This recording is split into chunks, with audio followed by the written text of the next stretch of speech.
Hi, this is Paul. I'm an educator, a graduate student in language literacy and culture at the University of California, and occasional columnist at multiversitycomics.com.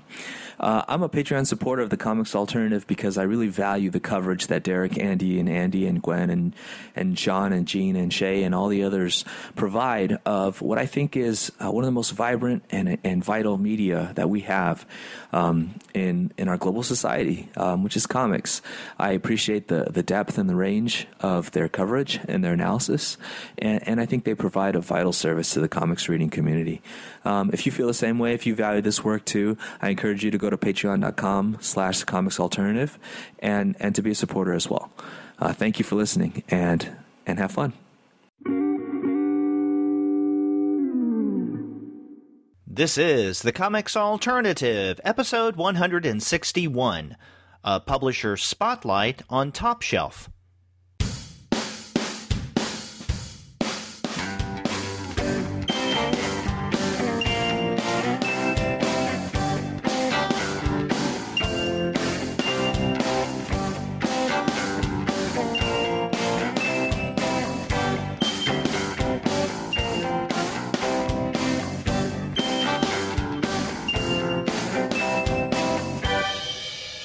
Hello and welcome to another episode of the Comics Alternative. I'm Derek.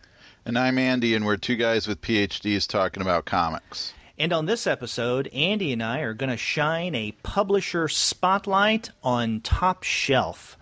But before we get to that discussion, we want to let all of you guys know that this episode of the Comics Alternative is brought to you by the great folks at Discount Comic Book Service.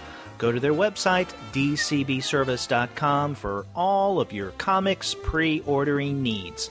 There you'll find all DC, Marvel, Image, and Dark Horse titles at 40% off of the cover price if you pre-order. For all of the other publishers, you'll find that those discounts are 20 to 35% off cover price, and every single month you're going to find some wonderful specials. Sometimes those specials are going to be at 45% off cover price, sometimes at 50% off cover price, but often you'll find discounts that are much more impressive than that. That's right, and this month, as usual, they have a bunch of bundles to take advantage of where you get deeper discounts on multiple issues from the same publisher than you would get if you bought those comics individually. And this month they have bundles from Marvel, DC, and Valiant, including a DC Vertigo bundle that's 50% off the 12 new Vertigo series that have started in the last 4 months or so. So that continues the deep discounts they've been offering on those Vertigo series for a while now.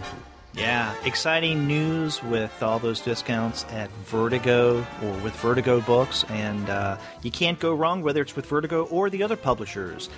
Discount Comic Book Service. Go to their website, dcbservice.com, for all of your comics pre-ordering needs. And after you do get your comics there, please be sure to drop them a line and let them know that the two guys with PhDs sent you. That's right. Well, Andy, we have a big show lined up. We have another publisher spotlight. And in fact, if I were going to define the year 2015 in terms of the Comics Alternative, one way I do so would be publisher spotlights. We've done a lot of these this year. Yeah, I feel like it's your little punishment to me for cutting down on the number of episodes I do. Yeah, it's my passive-aggressive way to get you involved. Fine, you're going to quit. You're going to quit doing as many shows as before. You're going to do twice as many books. But, it's a lot of work to prepare for these shows, but they're a lot of fun because not only do we expose ourselves to more great material, but it also allows us to see a number of books within a particular context in ways that are quite different from picking 3 titles as we usually do on our regular review shows, that, they have nothing to do, one of the 3 with the other. That's right. Yeah. Before we get started in our discussion of the Top Shelf fall releases. We're going to do something that we've done for the past several, or most of the several, publisher spotlights that we've done, and that is talk with the publisher. So I had a conversation recently with Chris Staros, and he filled me in on some of the stuff that's going on there at Top Shelf. Let's give that a listen. Yep.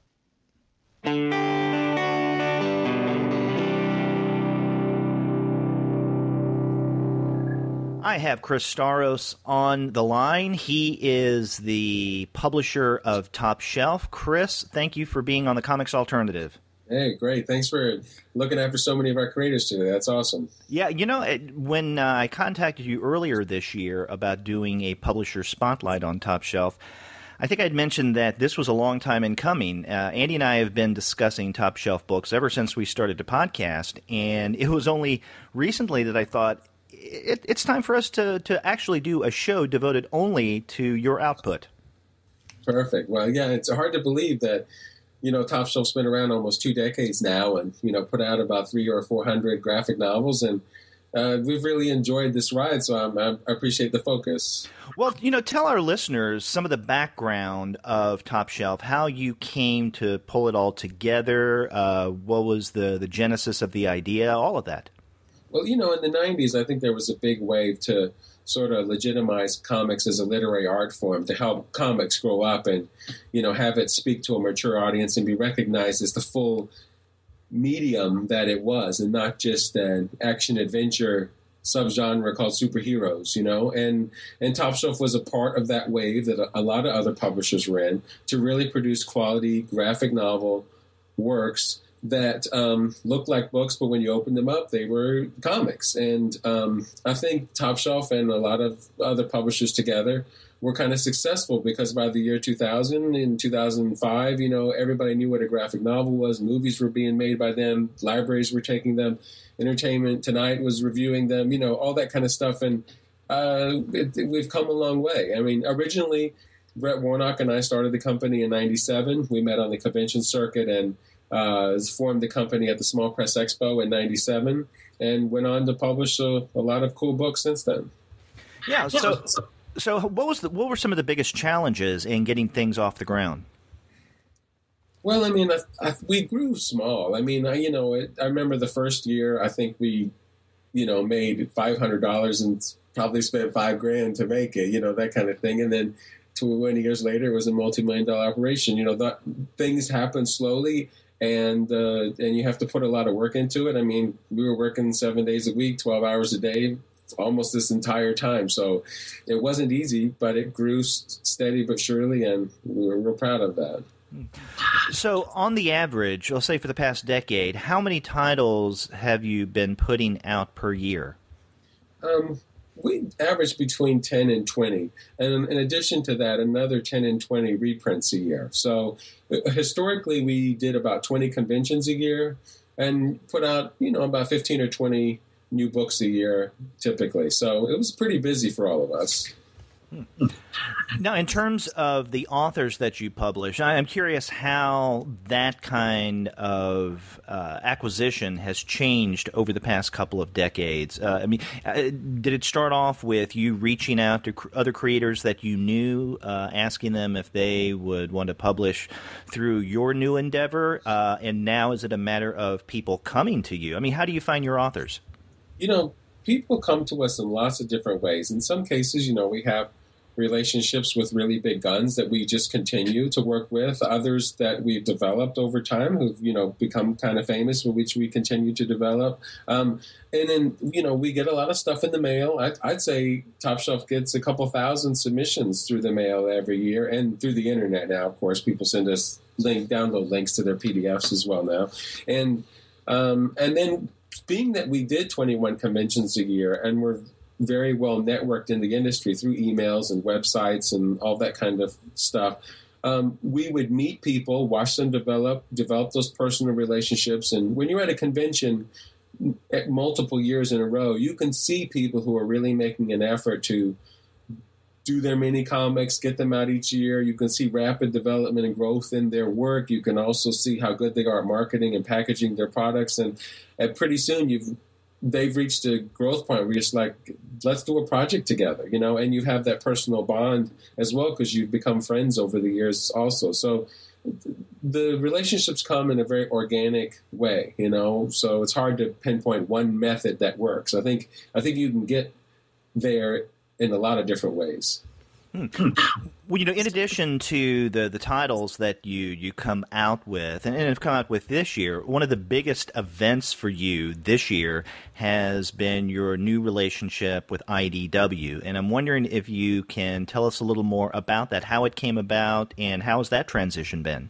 Well, the IDW acquisition of Top Shelf has been fantastic. I really love everybody at IDW, and I think they're a very talented, hardworking team, and we spent the last year.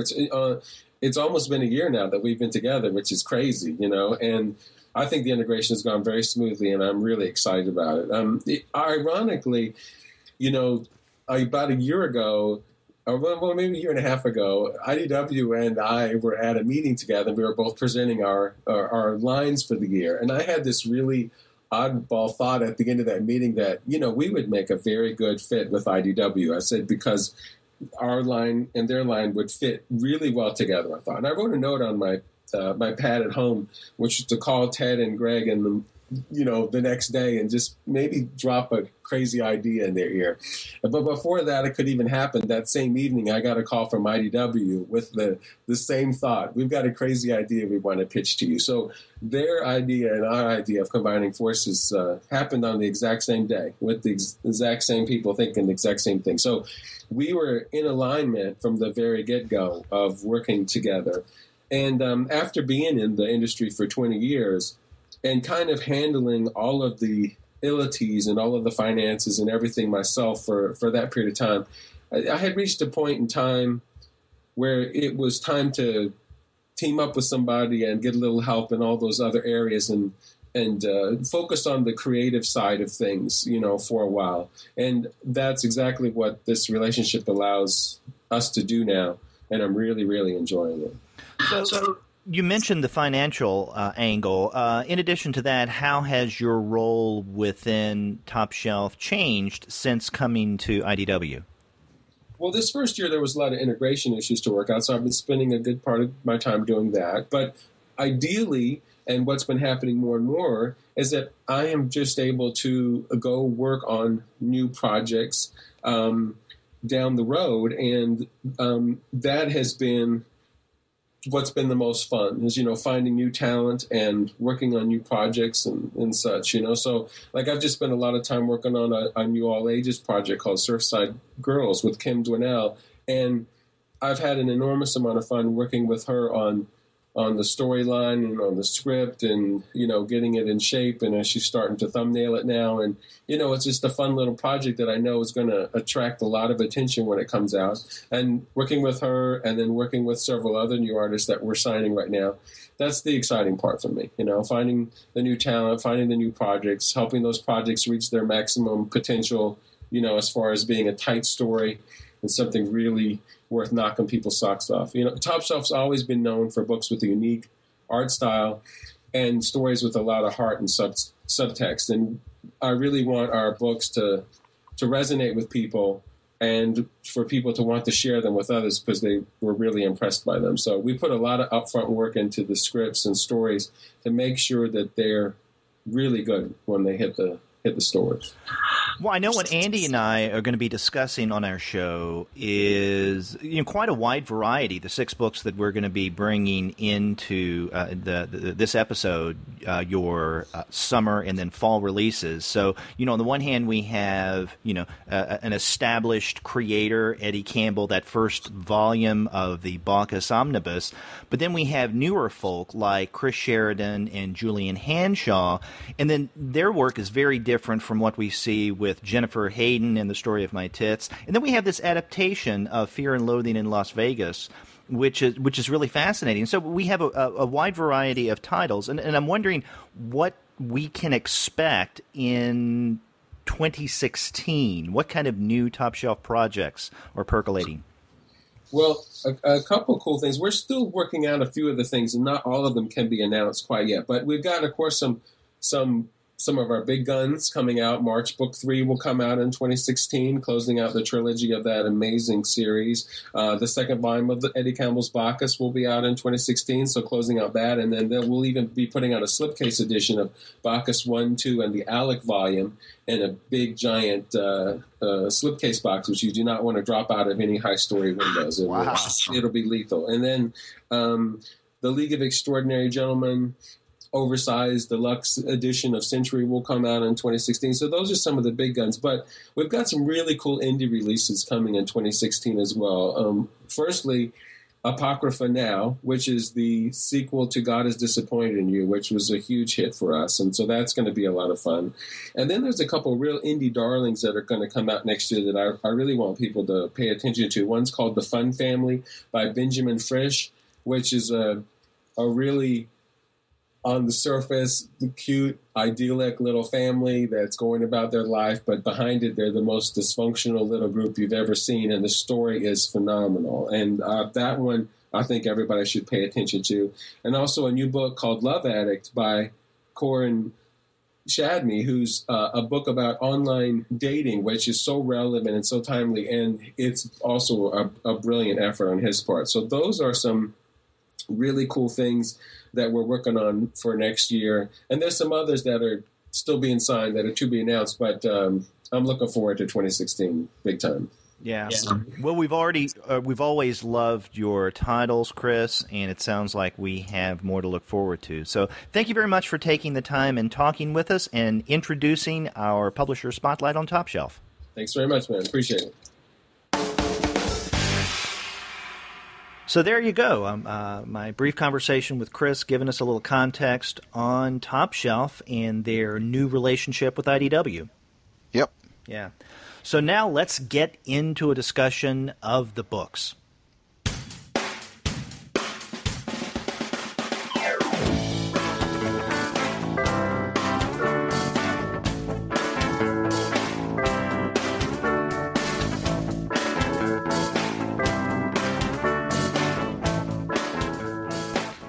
Okay, so we're doing these in the order in which they are or will be published? Yes, let's do that. Is that right? So we're starting off with Eddie Campbell's Bacchus Omnibus Volume 1 of 2, and I have to confess right off the bat that I did not finish reading this in time for this episode. Well, this is a hefty book, and it's over 550 pages long. And as you mentioned, this is one of 2 omnibus volumes. So, usually a book this size, a little over 550 pages, is an omnibus in and of itself. Yeah. But this collects the various Bacchus stories that Campbell had been publishing in the late 80s and into the 1990s through a variety of venues. Some of those in comic book form, some in various anthologies here and there. So they come from a variety of different sources, but he's pulling them together. And, to me, one of the things that strikes me in reading Volume 1 of the Bacchus Omnibus is how consistent and how solid the storytelling is among the various installments. Yeah. One of the things I did like about this book is that Eddie Campbell does little introductions for each one of the volumes, and for each one of the volumes, and he in those talks about how he, especially early on, was kind of struggling with storytelling and getting settled on the characters, and how he didn't want to be following traditional superhero patterns or tropes, and I don't get a sense from the beginning of any kind of hesitation or awkwardness or settling in that had to take place. It feels pretty smooth from the beginning. It does, and this is especially apparent in the third book, in this collection, and we should point out that basically what this does is it collects the first 5 books or collections of the Bacchus stories: Immortality Isn't Forever, The Gods of Business, Doing the Islands with Bacchus, The Eyeball Kid one-man show, and then finally Earth, Water, Air, and Fire. So, and he has these listed in the table of contents. And interestingly enough, with each one of these books, there's a suggested pairing with a particular kind of wine. Yeah, including one of my favorite ones with the Eyeball Kid, American Blush directly from a box. Yeah, which is rather appropriate given the Eyeball Kid, which I'm sure we'll discuss. Yeah. But as I was saying, I guess the fluidity of these stories, how one neatly melds with the other, is especially apparent in Book 3, Doing the Islands with Bacchus, because as Campbell pointed out in the intro to that third section, these are stories that appeared in many different kinds of anthologies. Right. And you would think that being published here or there at different times, he was working with these stories at about the same time that he's doing other work, most notably, From Hell. And but he's able to pick up with one story where the earlier one left off, and it seems that these could have been written smoothly one right after the other, fresh in his head. I wonder how much of that was done for the trade collection, but because he does talk about how he does kind of create connecting material and so on for when all these things are put into trade. Mm-hmm. So I've never had a chance to, say, compare the original individual stories to the trade collections that he did. Huh. Well, this is a good time for me to ask a question that I wanted to ask you, and that is, how familiar were you with the Bacchus stories before this omnibus edition? Mm-hmm.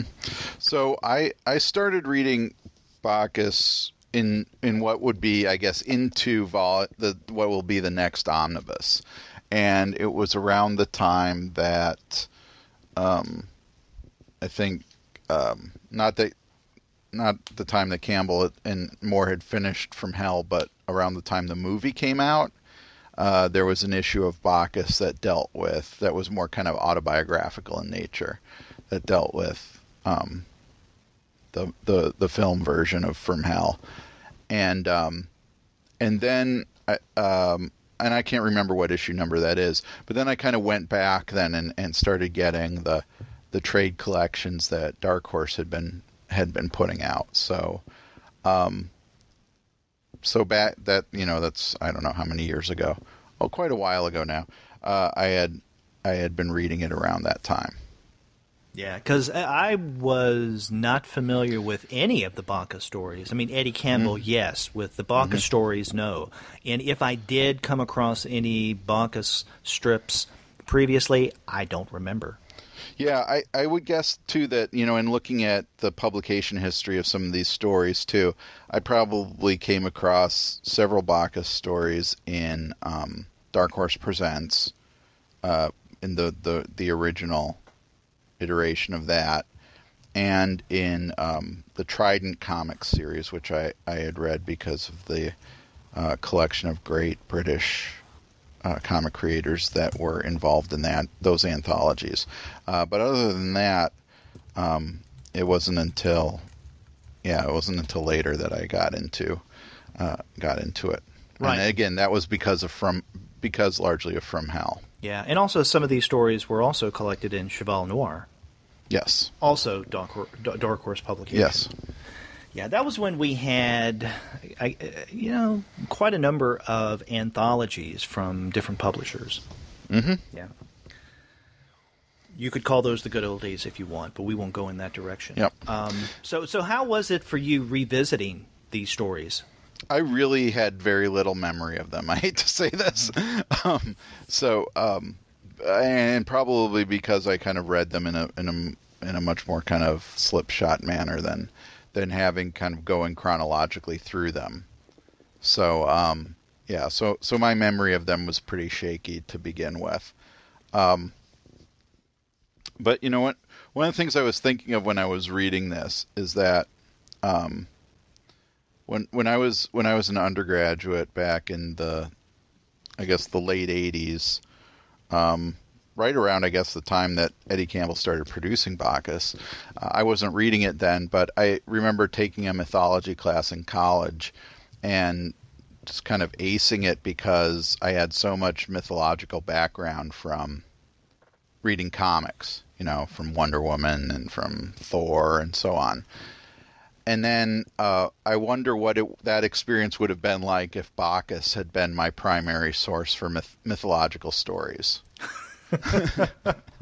Because one of the things I really like about Bacchus is the way that the character Bacchus, stops the forward-moving narrative to tell a story of the past, and the kind of interesting twists he puts on it, the way he acknowledges these stories have different components to them depending on where they were told geographically and so on. And then he uses his own kind of modern language also to tell these stories. Yeah, maybe it would be a good idea here to mention to our readers who aren't familiar with the character Bacchus that this is the actual Greek god Bacchus that we're talking about here. So the character Bacchus is over 4,000 years old. He is the god of wine. And he is always, or most times, seen with a bottle and or a glass. And in fact, many of these individual stories, especially in that third collection in the omnibus, Doing the Islands with Bacchus, ends with kind of a visual close-up of Bacchus as he raises a glass and says, "Cheers," which I like. I thought that's a great touch. A great way to end these stories. But you're right. Every now and again in these stories, the character Bacchus, when we get him, and in fact, we could even talk about how in some places he seems to be absent for a good stretch of time.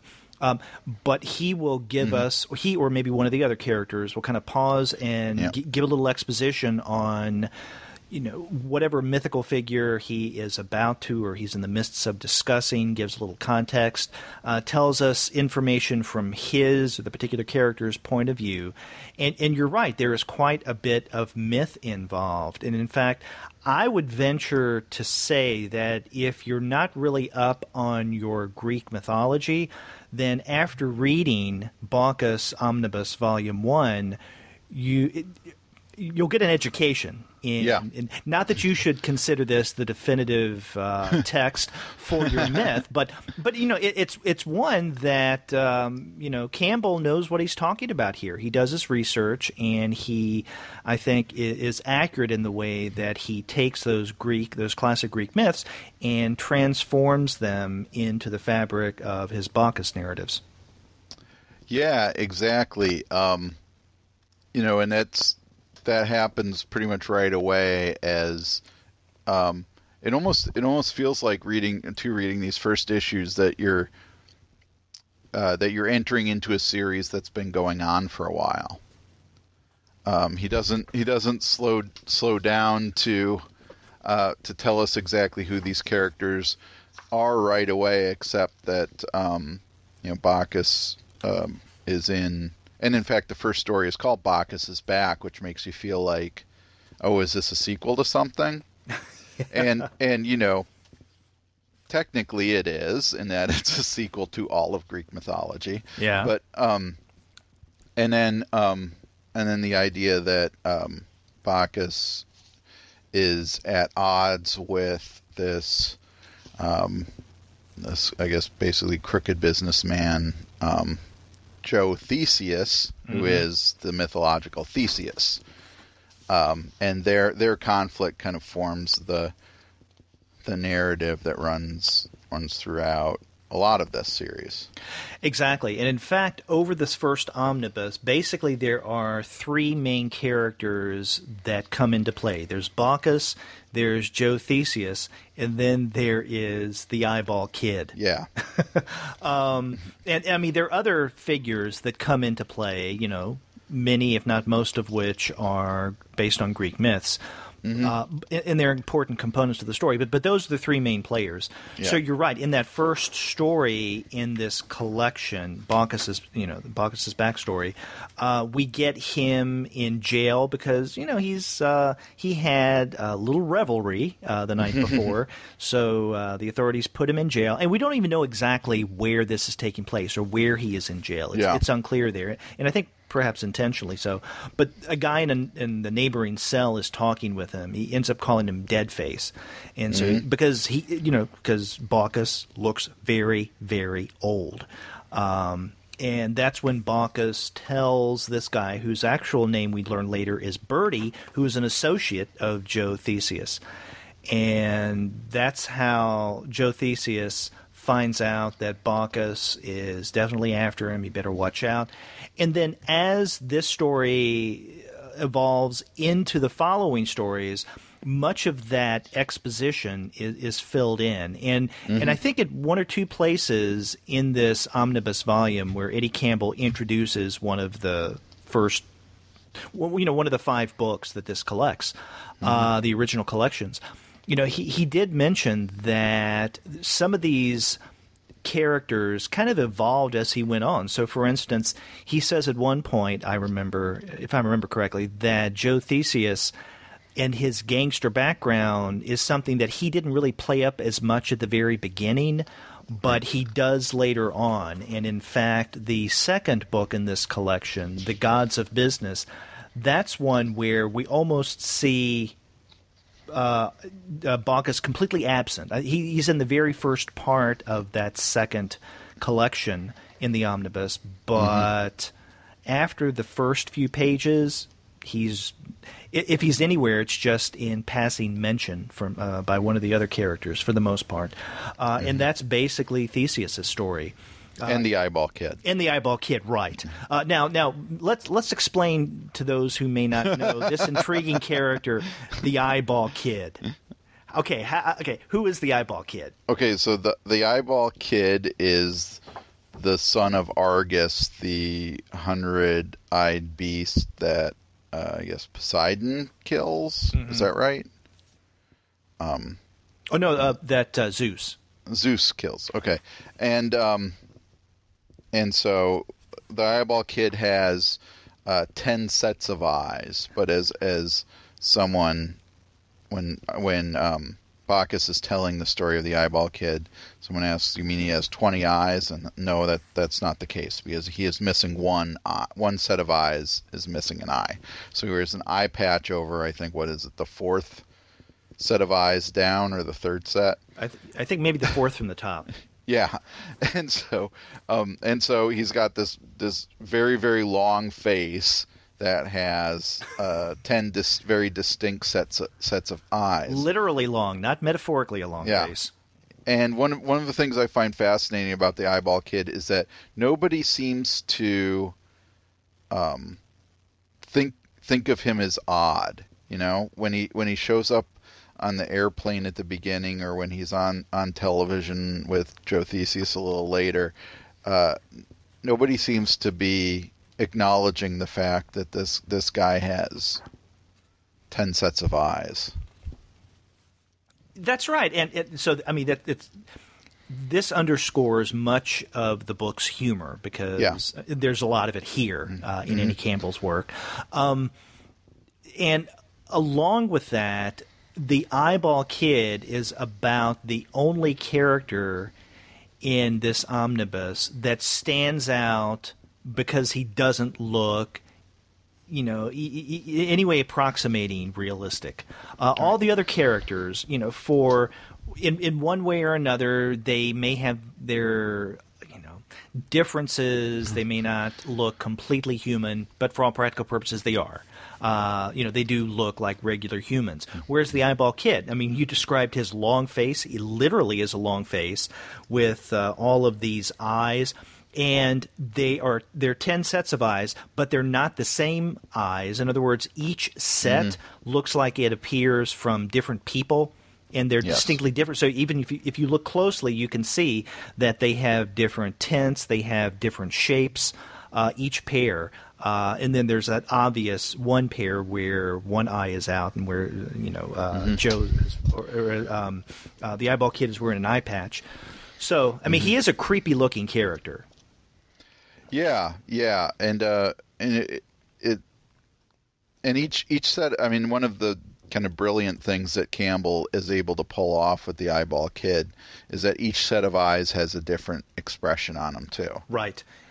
Every time, and so just kind of spending time trying to read those expressions is interesting. And of course, always, I think the last set of eyes may not have any eyelids at all. You mean the ones at the very bottom? At the very bottom, yeah, because they're just always kind of wide open and giant. Yeah, they're always the biggest. Yeah. Yeah. And another thing that is peculiar about the Eyeball Kid, I mean, this is where much of the humor in the book comes from. I mean, there are other places where it's funny, but anytime that the Eyeball Kid is involved, hilarity is going to ensue. Yeah. And and one of the things that's I find really interesting about the Eyeball Kid is part of one of the things that I really like that Campbell does here is that the kind of legends of Greek mythology didn't end when those stories stopped being produced thousands of years ago.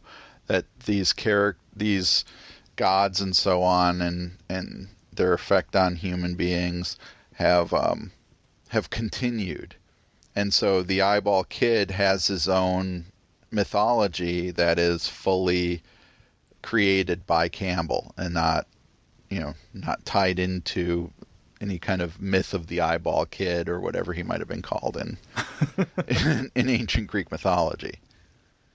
And so he has powers that he's gained through his experiences and so on.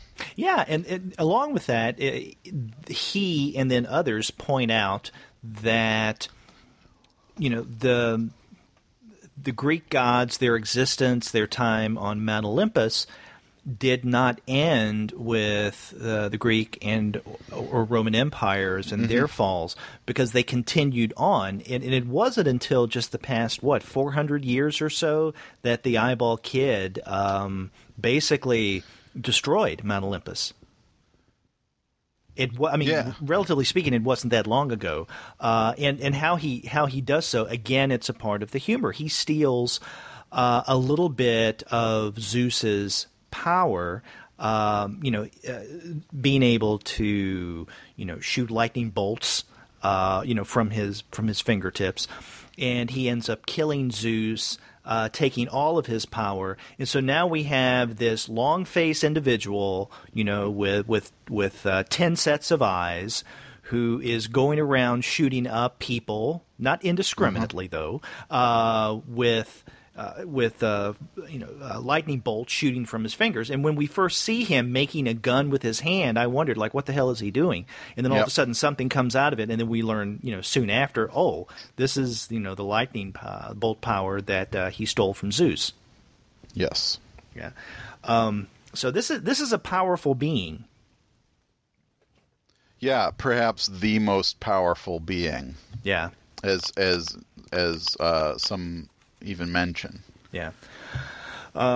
So he's one of the highlights of the stories in this collection. But it all comes back to the main character, though, Baucis. And even though Baucis may be mostly absent from that second part of the omnibus, The Gods of Business, he's nonetheless there, but he's front and center throughout about the rest of the book, either as a main figure or often as a storyteller. Yeah, and as you pointed out with the eyeball kid, he's the only one who kind of is conspicuous in his appearance, but Bacchus also has horns on the top of his head, as the mythological Bacchus does as well. But however, he wears a hat. He wears a sailor's cap most of the time. Right, that Greek fisherman's hat, I think. Yeah. Yeah. And that's you know who he reminded me of when he took off that cap? Huh. And that is, oh God, what is his name? This is Penny Century's husband in Love and Rockets. Oh, yeah. Costas? Costigan. Costigan, that's it. Yeah, not Costas. Bob Costas. Costigan. Yeah, because Costigan has the horns as well, and he's old. That's right. Curious. But yeah, one of the things I had kind of forgotten about this series is how funny it is, and how inventive Campbell is with mythology, and just how kind of crazy this story gets as well. You know, you mentioned earlier that in one place, I think it's the first time that we get some of the author's notes when Campbell is contextualizing that first part of the omnibus, and he said that what he was going for is definitely not the superhero feel, but there's something about these stories that nonetheless have kind of a heroic saga feel to them, but with an irreverent and very humorous twist. And I think that it's you know, this gets back to the cohesion among the various story segments in this omnibus, that you can read everything from beginning to end in a way that these appear not as distinct individual stories, but as ongoing parts of a larger narrative, kind of like a superhero tale. That part of, at least for me, the joy of reading these for the first time is seeing how these characters evolve and how some of these storylines pick up sometimes immediately after the previous one left off, or maybe a while afterwards and something is referenced earlier. So, I mean, this is very much like a superhero world building that we have going on here. Yeah, that's true. And it's world building built on top of a world that already existed, in a sense, and I think that's one of the things that Campbell does really well in this whole entire series, is make it feel like it is a continuation of Greek mythology. Right. Now, do you have any idea when the second omnibus volume will be coming out? Have they announced it? I don't know. I don't know if they have. Huh. I'll be interested in seeing it, though. One of the things that I did like that Top Shelf did too was that they maintained the same design elements as the massive Alec The Years Have Pants omnibus right. that they put out a little while ago. And so these can all go together on the shelf without disruption. Yeah, how long was it ago that the Years Have Pants come out? That was 2010? Maybe, yeah, it was a few years ago. Yeah, so it's been a while. So it's really nice. And, along with that, you were talking about the design element. One thing I very much appreciate that Top Shelf has done is it's a very hefty spine.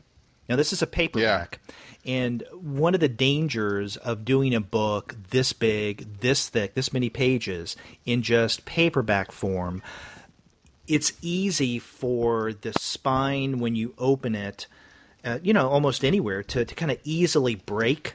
Mm-hmm. And I don't know, but that always pisses me off about the reading experience. I can love the content, but if I have a book with a conspicuously broken spine in that way, that just bugs me to where I can't enjoy the reading as much as I'd like. But this one, it really stands up well. Yeah. Yeah, it is a sturdy book. Mm-hmm. Yep. So you can use it to prop up a table leg if you need to. Yeah. One of the things I like about putting that up against the Alec the Years Have Pants is that I can put them on a shelf that may have some emptiness to it, and they will hold that shelf up. Okay. So next time you see Eddie Campbell, you can say that, thank you for providing these collections that actually take up space on your shelf. Yeah, and in fact, a few years ago at the Billy Ireland Library and Cartoon Library and Museum grand opening celebration, Eddie Campbell was one of the guests, and I got to meet him and talk to him. A few years before that, he had actually made some comments on my blog when I was writing about some of the Will Eisner graphic novel terminology stuff that I had been researching.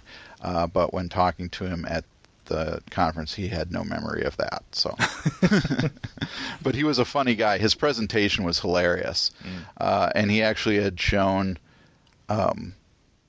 He had shown a little piece from what basically would have been the pilot episode of a TV show that he was going to do in Australia, in his native not his native Australia, but where he lives in Australia, for Australian television. That would have starred him, and it would have been semi-autobiographical and all that, but it never got off the ground. Was it a cartoon? No. Huh. It was live action. Wow.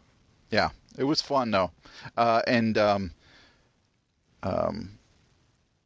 Friends of the show, Craig Fisher and Charles Hatfield, work on a book on Eddie Campbell. Oh, they are. I Yes. was not aware of that. Yes. So we'll see when that comes out.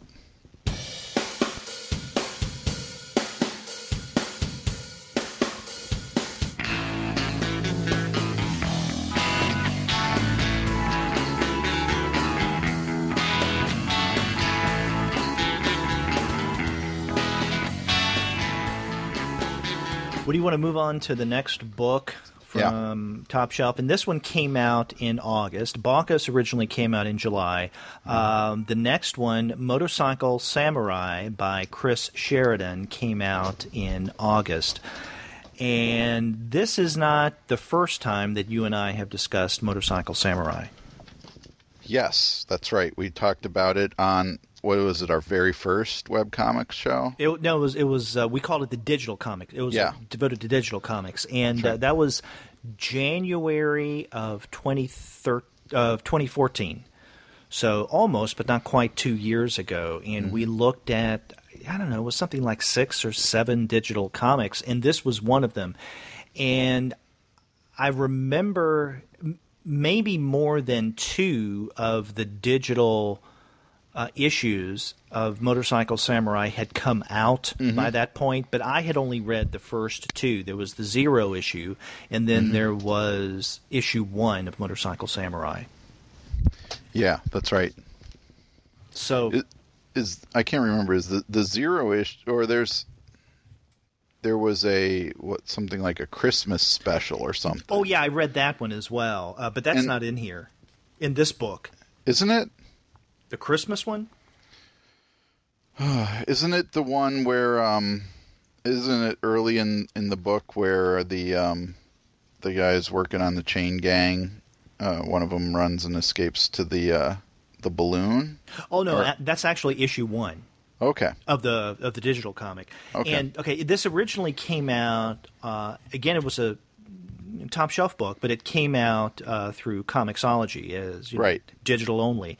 And so what Sheridan did was to put out, I guess, the entire series, and the first volume of that series, which is called A Fiery Demise, is now in book form from Top Shelf. This is the one that we're discussing, the book that came out in August. And I went back and was looking at the digital comic versions to refresh my memory on what that experience was like reading them. And, of course, there are some obvious differences between the digital version and this hard copy version of Motorcycle Samurai, but also some not so obvious differences.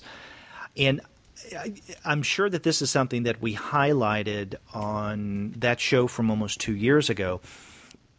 The style, the digital comic style that Sheridan uses is something that Mark Waid has really brought to the fore, and that is, I don't want to call it a more interactive kind of digital comic, but it's one where it's almost animated, that you can tap on the screen or flip a page, however you look at the digital comic, on whatever device, and you'll have a page that at first appears static, but then the next page will be maybe a slight variation, maybe the addition of a few more words or a sound effect, or maybe it could be the change of a slight change of position of a figure, a character, or an object that had been on the previous page, to where it does look like kind of rough animated action.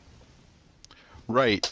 And I had read through the individual issues of Motorcycle Samurai on Comixology when they originally came out. So I was curious to see how this book translated into print. Based on those things that you said. And I do feel like overall that there's a pretty, for me, was a pretty significant pacing difference, I think, is what it came down to.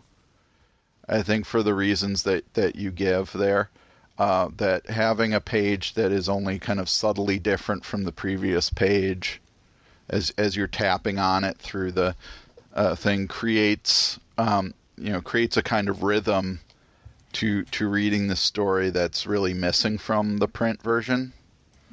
Or the way, like a series of panels might appear in, like, smaller panels that are embedded within a larger panel might appear in a certain sequence that sets a almost, again, like you were saying, kind of animated element to it, that when you look at the page as a whole in the print version doesn't quite capture.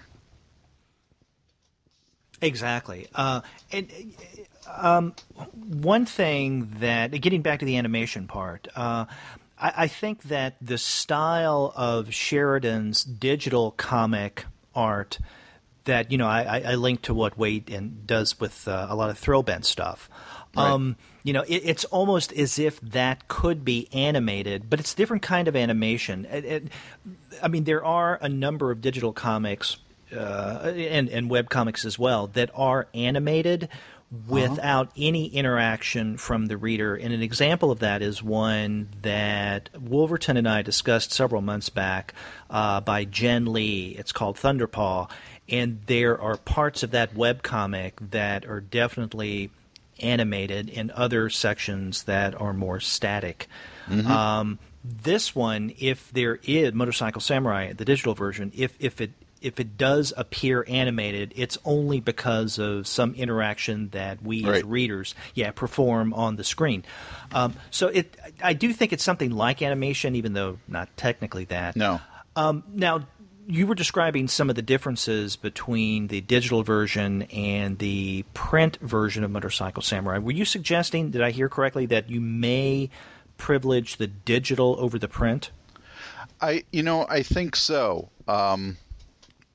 Because of the way that Sheridan so adeptly takes advantage of the technology and the storytelling opportunities that are available there. So in those ways I described, whether it is smaller panels kind of appearing within a larger panel, or the whole a larger panel kind of moving, or characters showing up, that having one panel be, the second panel be identical to the previous one, except that it's got a character now appearing on the side, or word balloons appearing in a kind of sequence. Changes, at the very least, changes the rhythm of the story. But I think it also allows Sheridan to create some emphasis in certain areas that then gets lost in the regular comics page. Exactly. 'Cause that's one of the things that I wanted to point out is the difference between this style of digital comic design and other forms, and that is it allows the creator quite a bit more control over how his or her story is consumed. Yes. So, in other words, the author has a tighter grasp of the narrative focus. In other words, what we see and how we interpret that information. And I have no problem with that. But there are parts of Comixology as a whole, and I'm not talking about its digital-only offerings as we had, with Motorcycle Samurai at first. But the guided view. Mm-hmm. On the one hand, I think that's cool. On the other hand, there's a part of me that goes, okay, well, let me read how I read. And maybe that's kind of an old-fashioned, a print preference part of me that kind of buckles a bit or bristles a bit when it comes to that kind of visual guide. And I think that kind of visual guide is something similar that we see going on in Motorcycle Samurai and some of the comics that we see on Thrillbent, where there is a little more control. And so I think that there may be, for me at least, there are pluses and minuses to that kind of reading experience. Sure, and I think that also a lot of it kind of depends on what the original form of the comic was. If it is a comic that was in print and then gets altered into guided view technology, then there isn't there may be a sense of kind of artificiality to that transition. Right. Good point. If they try to overlay new, techniques onto it, whereas, Sheridan, and I had this experience too you just interviewed Jonathan Case on the show. When Jonathan Case was doing Batman 66 with Jeff Parker, Jonathan Case was really, really taking advantage of what you could do with that technology, and then when it translated into print, those effects couldn't come along with the story. And I feel like, again, that is kind of what has happened here with Motorcycle Samurai, which I think still sustains a lot of its humor and its fun in the print version, but Sheridan was really doing a great job with timing and pace and so on in that, and emphasis in that original digital version that isn't here in print. Yeah. And, this also raises additional questions, because I wonder, you had read, are you saying that you read all of what we now have as Motorcycle Samurai Volume 1 originally in digital? Yeah. Okay, see, I had only read the first two sections or the issues of what is now in this first volume, in addition to that Christmas story. So I didn't read the entire thing digitally, but I wonder what someone's experience would be having read none of this story digitally and then coming to the print and then maybe then seeing the digital version and how that is different. And, we haven't even mentioned this yet, but there are some places, at least within the first chapter or two, that I did notice, first chapter in particular, content differences. Different words on the page and different things that characters said.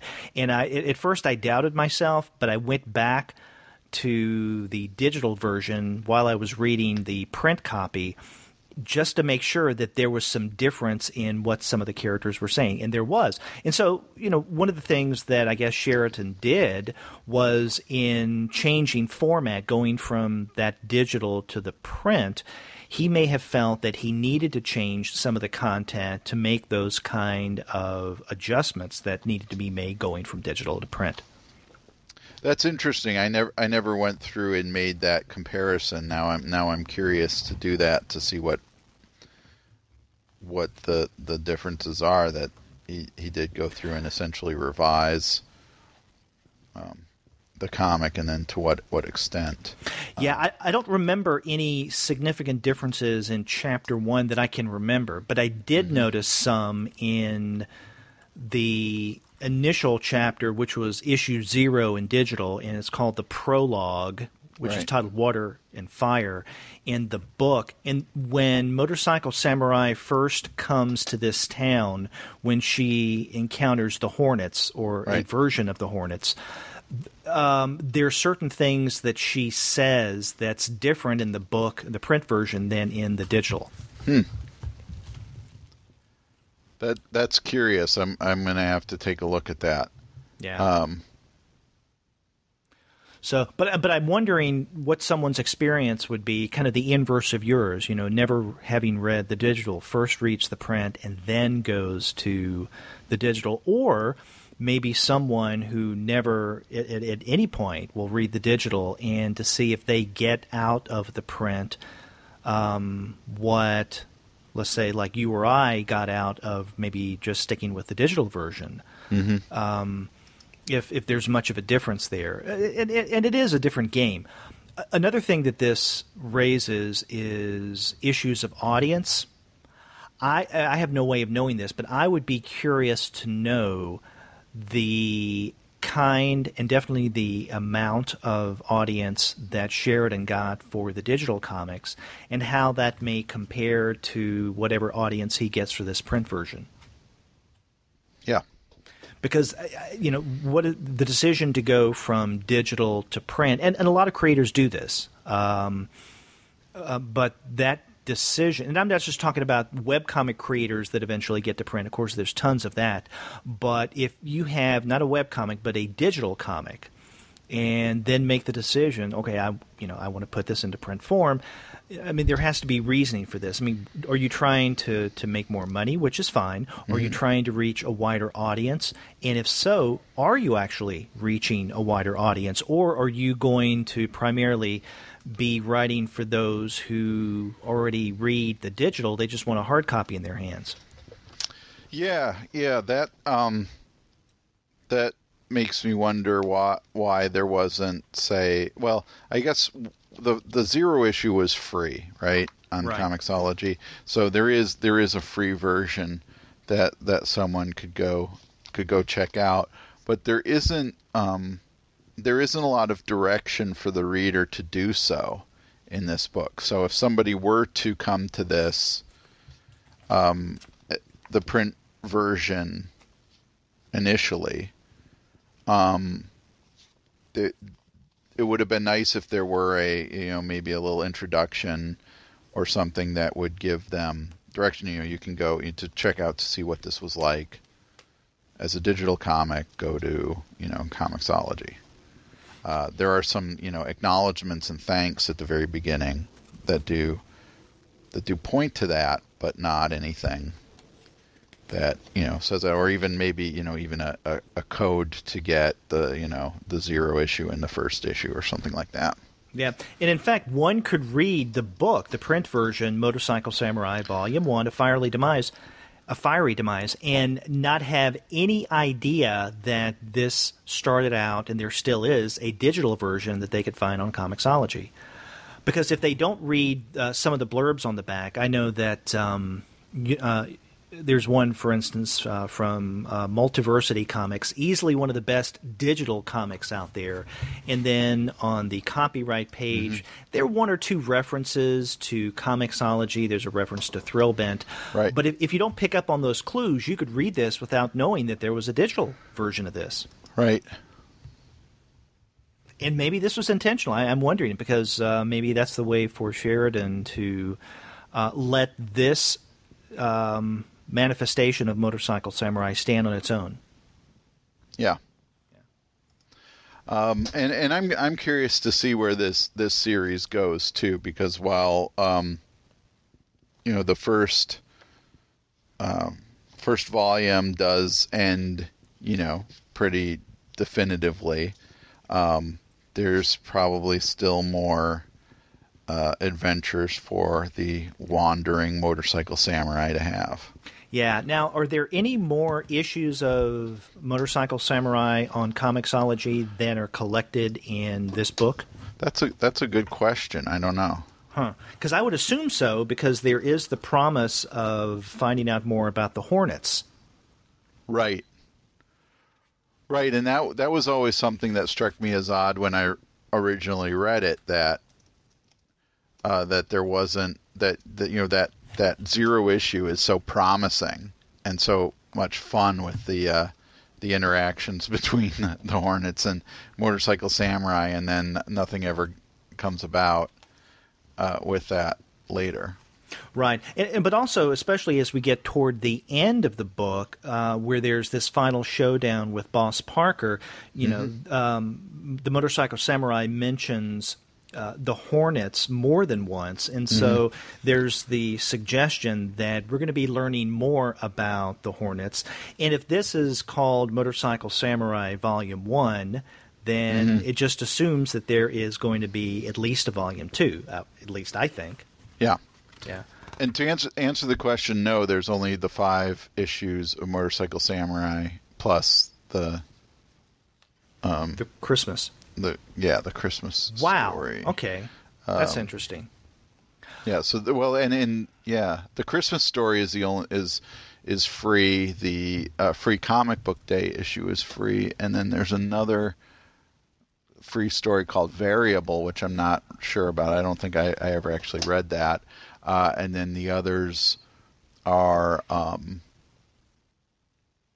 available for various prices, but they also have a bundle of digital comics for $3.99 for containing 6 items. So, what a bargain!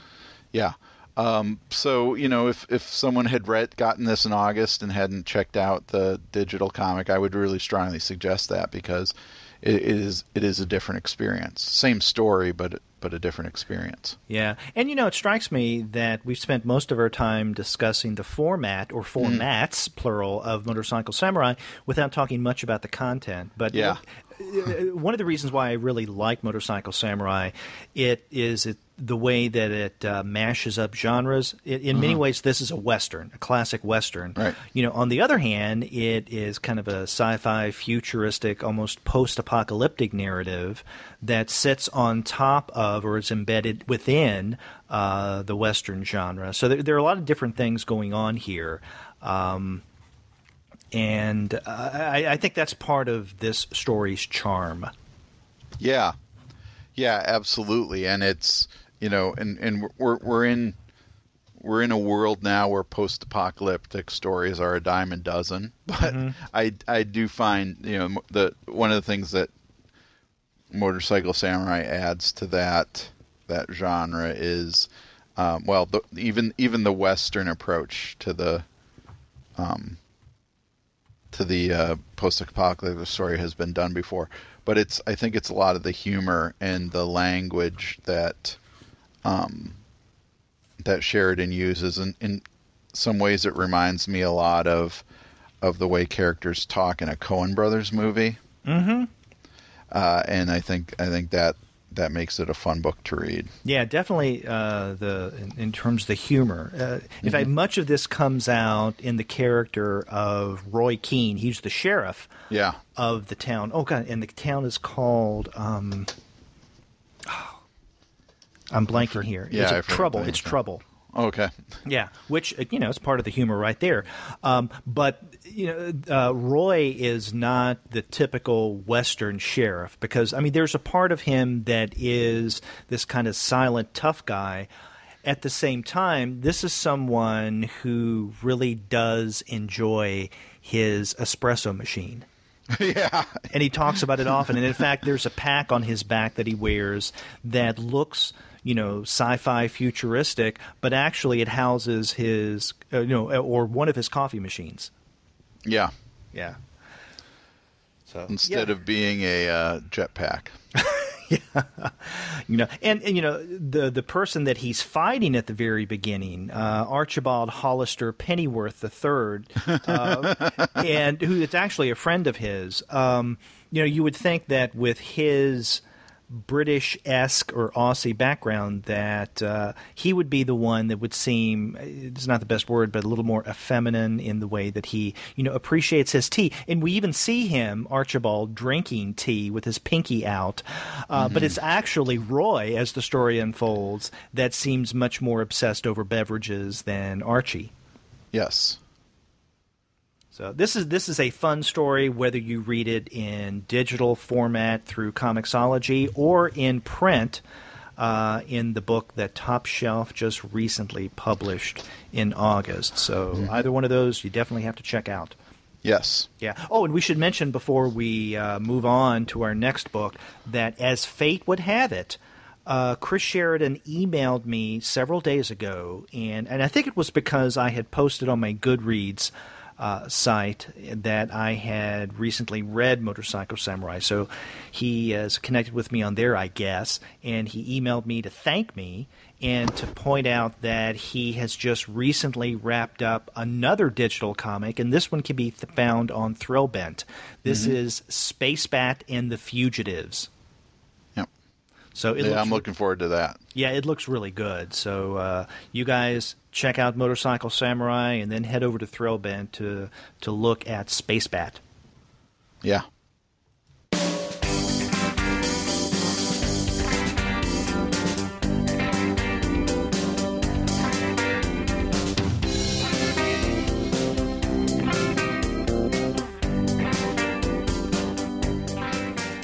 Now, the third book we're discussing this week also came out in August, and this is Gillian Hanshaw's Tim Ginger. And unless I'm mistaken, I think, isn't this Hanshaw's first graphic novel? Let's see. I can't. In the back of the book, it does say that. He has other works. You're right. Yeah, The Art of Foe and I'm Never Coming Back. Plus other anthologized and shorter works. Okay, so I'm very much off base here, and maybe I should have gone back in preparing for today and listened again to that brief interview that Wolverton did with Hanshaw at SPX the other month.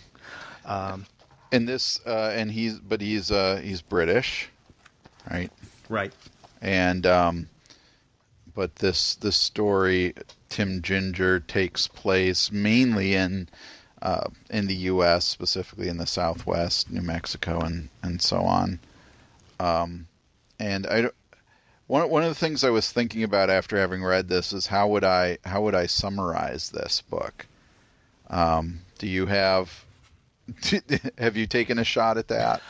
I've thought about that question, and I haven't. I can't come up with an answer other than something dealing with parts of a man's life. The title character, Tim Ginger, and that's basically it. And I think that that's the kind of story this is. Now, this is the first time I've read Hanshaw's work, so I don't have anything to compare it to. Maybe that's why I was thinking this was his first graphic novel. But I'm wondering if we go back to read some of the other works of his, the pre-Europa and some of those other anthologized works, if they have the same tone and pacing. Tim Ginger is a very contemplative, measured book. And if you're one in your narratives, comics and otherwise, who privileges action, bam, bam, bam, movement, then this may not be the book for you. It's definitely not that. I mean, there's a lot of action that unfolds here, but it's sometimes a subtle kind of action, a much more longitudinal, I guess we could call it, action that takes place. A slow unfolding is probably a better way of explaining it. And what we find in the character of Tim Ginger is a life or a segment of his life, and if you pull back and look at the time under which the story itself takes place, regardless of any flashbacks and exposition, it's a relatively short period of time in the titular character's life. What makes the story seem much, much thicker than that is the many flashbacks and the bits of exposition we get as the story unfolds. You know, we were discussing in terms of Bacchus that there are moments when the character Bacchus, or sometimes another character, pulls back from the story that's being told to fill us in on a little background of a Greek myth. Mm-hmm. You have something a little bit similar going on here, but, you know, not through the main character, Tim Ginger. Mm-hmm. So Tim, if I get this right, Tim is a retired test pilot, right? Correct. Who had some kind of experience while on a flight that is mysterious and ambiguous and so on, but he ended up losing an eye, but more significantly in his life is the loss of his wife Susan, who once when she died he pretty much kind of shut down and became relatively like a hermit living in his trailer in New Mexico.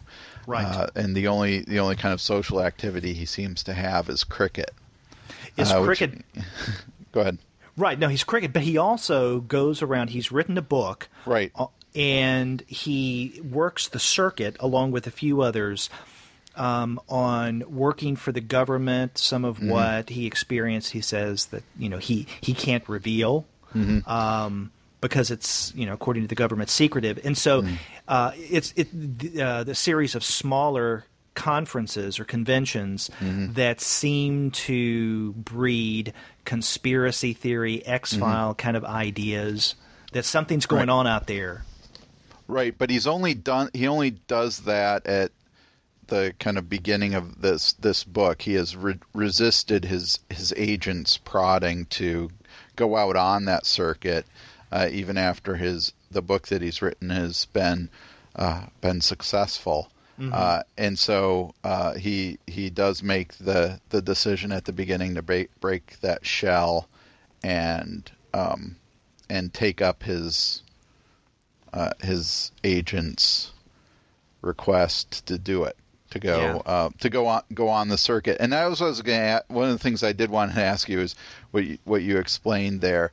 What kind of circuit this is? So it is kind of maybe a kind of UFO conspiracy convention? Something like that, yeah.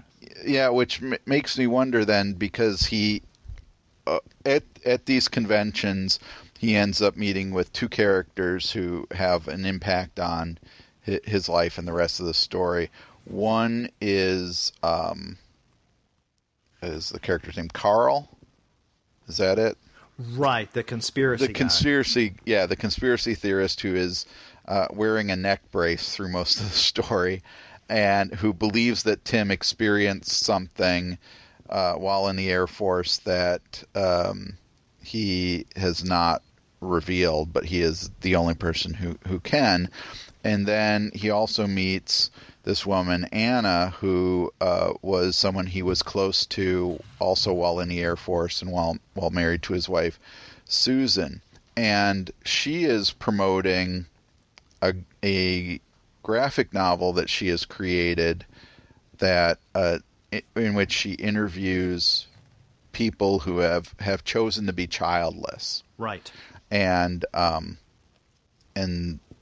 she interviews them and then portrays those interviews in comics form, and that sparks Tim's own thoughts and memories about he and his wife Susan and their decision to remain childless. And so there's a lot going on. Right. And one thing, now you were asking me about this kind of convention circuit, and it does strike me as something reminiscent of the X-Files, I guess. Yeah. Unexplained phenomena in UFOs or otherwise, government cover-ups. Mm-hmm. But if that's the case, he sees Anna there. Right. And so what is her book, and what do her efforts at graphically representing individuals, couples who choose not to have children, what does that have to do with the subject matter of the unexplained? I don't know, but that was a little confusing to me. But you're right; those are two characters that have a very big impact on Tim, in this book. Now earlier you were asking me, what this book is about, and I think that's an easier question to ask when you look at a key event in the book that you've already referenced, and that is when he loses his eye on one of his test flight missions, where he loses his eye. And this is not a spoiler because we know that his wife is dead. This is also the same time that he loses Susan. This is a central event in not only the book, but in Tim's life. And interestingly enough, this event takes place almost exactly in the middle of this book. I didn't think about this until a second ago, but I'm looking at around pages 66 through 71, and that's when we get that flashback of him going up in that flight. Something almost mystical happening to him. He can't even explain it himself. Something happens, he loses an eye, and he realizes once he gets back to Earth that he's also lost his wife. Right. So this takes place in the very middle of the book, which leads me back to what the story is about. We see at the very beginning, at one point, Tim is parked in his vehicle, and some guy comes up and asks him. He says, "Hey, buddy, I'm talking to you. Who do you think you are?" And then Tim, in what is like a voiceover, tells us, "Good question. Who the F am I?" And then this is a question that every now and again crops up in the book. And I think by the time we get to the end, and I don't want to go into detail about the end because that's approaching spoilerdom, but I think that there are things that transpire that if they don't, I don't think they tie things up neatly. I don't know if he ultimately finds out who he is. I do feel, though, that he's closer at an answer than he was at the very beginning of the book. That's a good way of putting it. To get back to something I was thinking of earlier that you mentioned at the beginning of that part of the discussion, what the idea that Anna is promoting this book on childlessness at what looks like might be a convention about conspiracies and UFOs does seem odd, and then kind of the rest of what you were just saying reinforces this idea that Hanshaw hangs a lot of stuff on this book.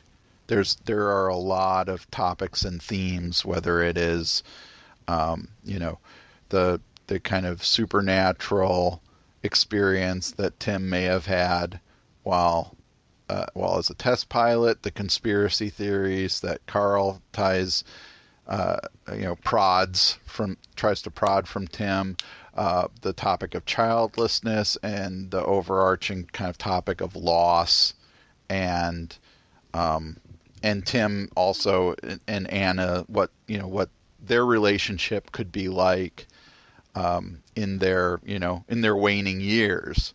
How to reconnect with somebody later on in life. There is a lot going on in this book, and maybe too much. But what is there? Some of the things that are there are really incredibly moving and touching. I mean, just kind of on a personal level, I found the theme and the discussions about childlessness to be particularly salient to my own life and the choices my wife and I have made. So, and I was really,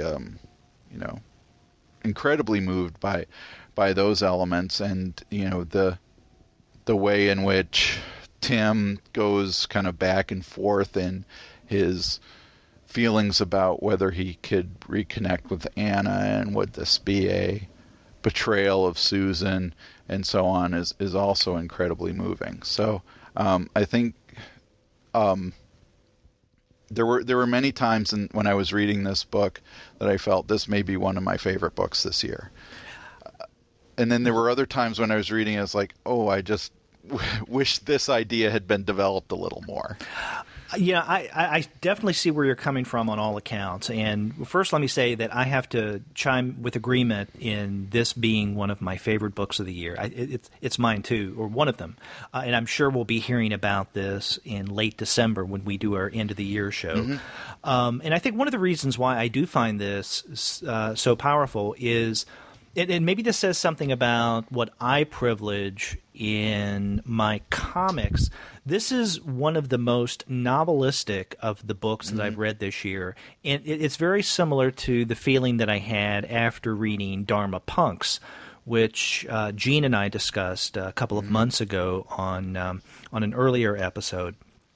And that was the same way. Now, the difference between Dharma Punks and Tim Ginger, at least on the surface level, is a matter of page count. Dharma Punks was a thicker book, and so I think there was more room for the story to develop, or certain elements of the story. And you're right. Tim Ginger, at 140-some pages, it seems like it's longer than it actually is, and at the same time, it could be longer. In other words, Hanshaw could go on to explore a little further. I mean, I don't want to go as far as to suggest that I wish it had been longer, because he could have explored a little more. I do have that feeling to a point, but I think that the book that we have, Tim Ginger, is successful in and of itself, and there is a lot. I think there's a lot packed into it. It's one of the most ambitious books that we've read this year.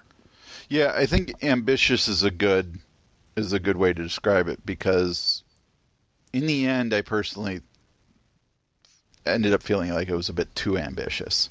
That not necessarily that it should be longer, but that maybe Hanshaw could have hung, one or two fewer big ideas on the book. And had it still be successful, because it is really, for me, it's the most successful when dealing with the kind of grounded reality of Tim's experience with loss and his relationship with Anna and some of the other things. I mean, I didn't even mention, his agent showing up and having a bunch of problems of his own, that those things at times seem to me to be distractions from the things I really wanted to read about. Now, like I said before, a lot of what I really wanted to read about this was intensely personal to me.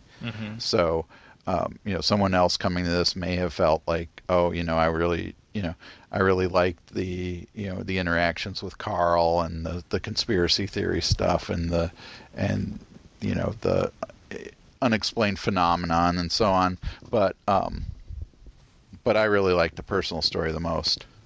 Yeah, I'm with you on the personal story, and I do think that the characters Carl and his agent Mike, I think that's his name, they play important parts of the story as well, but I think that they're secondary to what we see unfolding with the titular character, his memories of loss, his wife Susan, and then the reigniting of his relationship with Anna.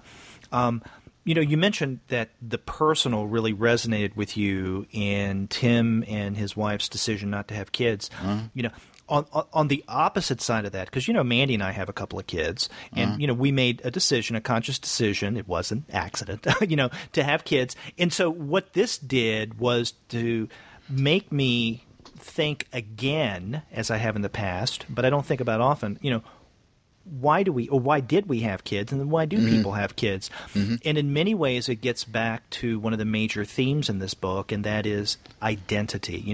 When Tim asks himself at the very beginning, who am I? Right. And this question comes up multiple times throughout the narrative. I think that has everything to do with his decision on having kids, because, as in Anna's recollections, when she interacts with people who do have kids, or even Tim's memories as well, when him and Susan meet people who have had kids, you get the sense that they have kids in many ways to define who they are, to continue their identity beyond their own lifespan. I mean, we can go on to describe this in any number of ways, but I think in many ways it boils down to identity, who you are.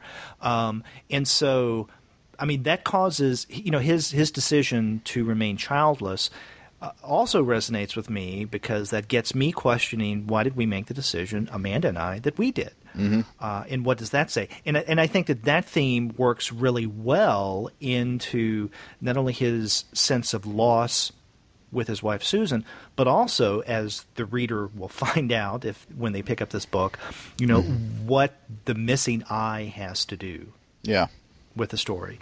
And I'll leave it at that. And in fact, this is the second time eyes has come up as an important plot element on this episode. Yeah, that's true. There's the eyeball kid and Tim Ginger. Yep. And for completely different reasons. Exactly. Yep. There's not much ridiculously comedic about Tim Ginger. Mm-hmm. There are funny moments to it, but they're really subtle. Yeah. And in fact, a lot of this book is very subtle, and I think as a strength of it, not as a fault. Exactly. Now, another thing I want to mention about Tim Ginger is Hanshaw's style, his art style, not necessarily the way that he draws his figures, but the way that he panels perspective.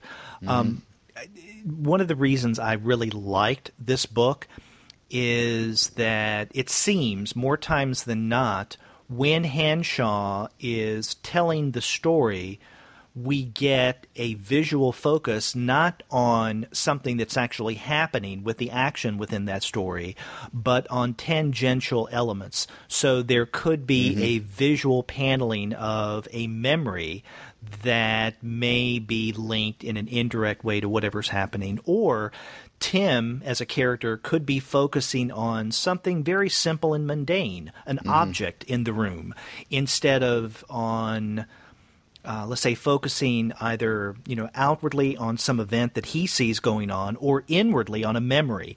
And as such, there are a lot of visual close-ups and medium shot perspectives, if we want to call them that, using the language of film, in this book, that I really appreciated. I mean, I like the way that the visual focus of the story doesn't necessarily jibe with the overall plot that we see unfolding in Tim Ginger. Yeah, that's a good point.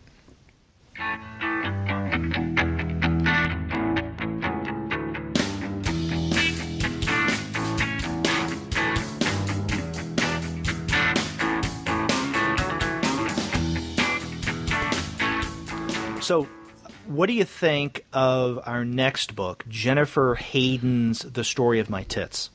Okay, so this is one of the works that when we were doing this show, and when we saw it show up in previews, that I was the most excited about, because I'm working on autobiography right now anyway, but also that I had read, quite a while ago, had read the collection of Jennifer Hayden's Underwire, which was a webcomic she did for Activate that Top Shelf put out a few years ago.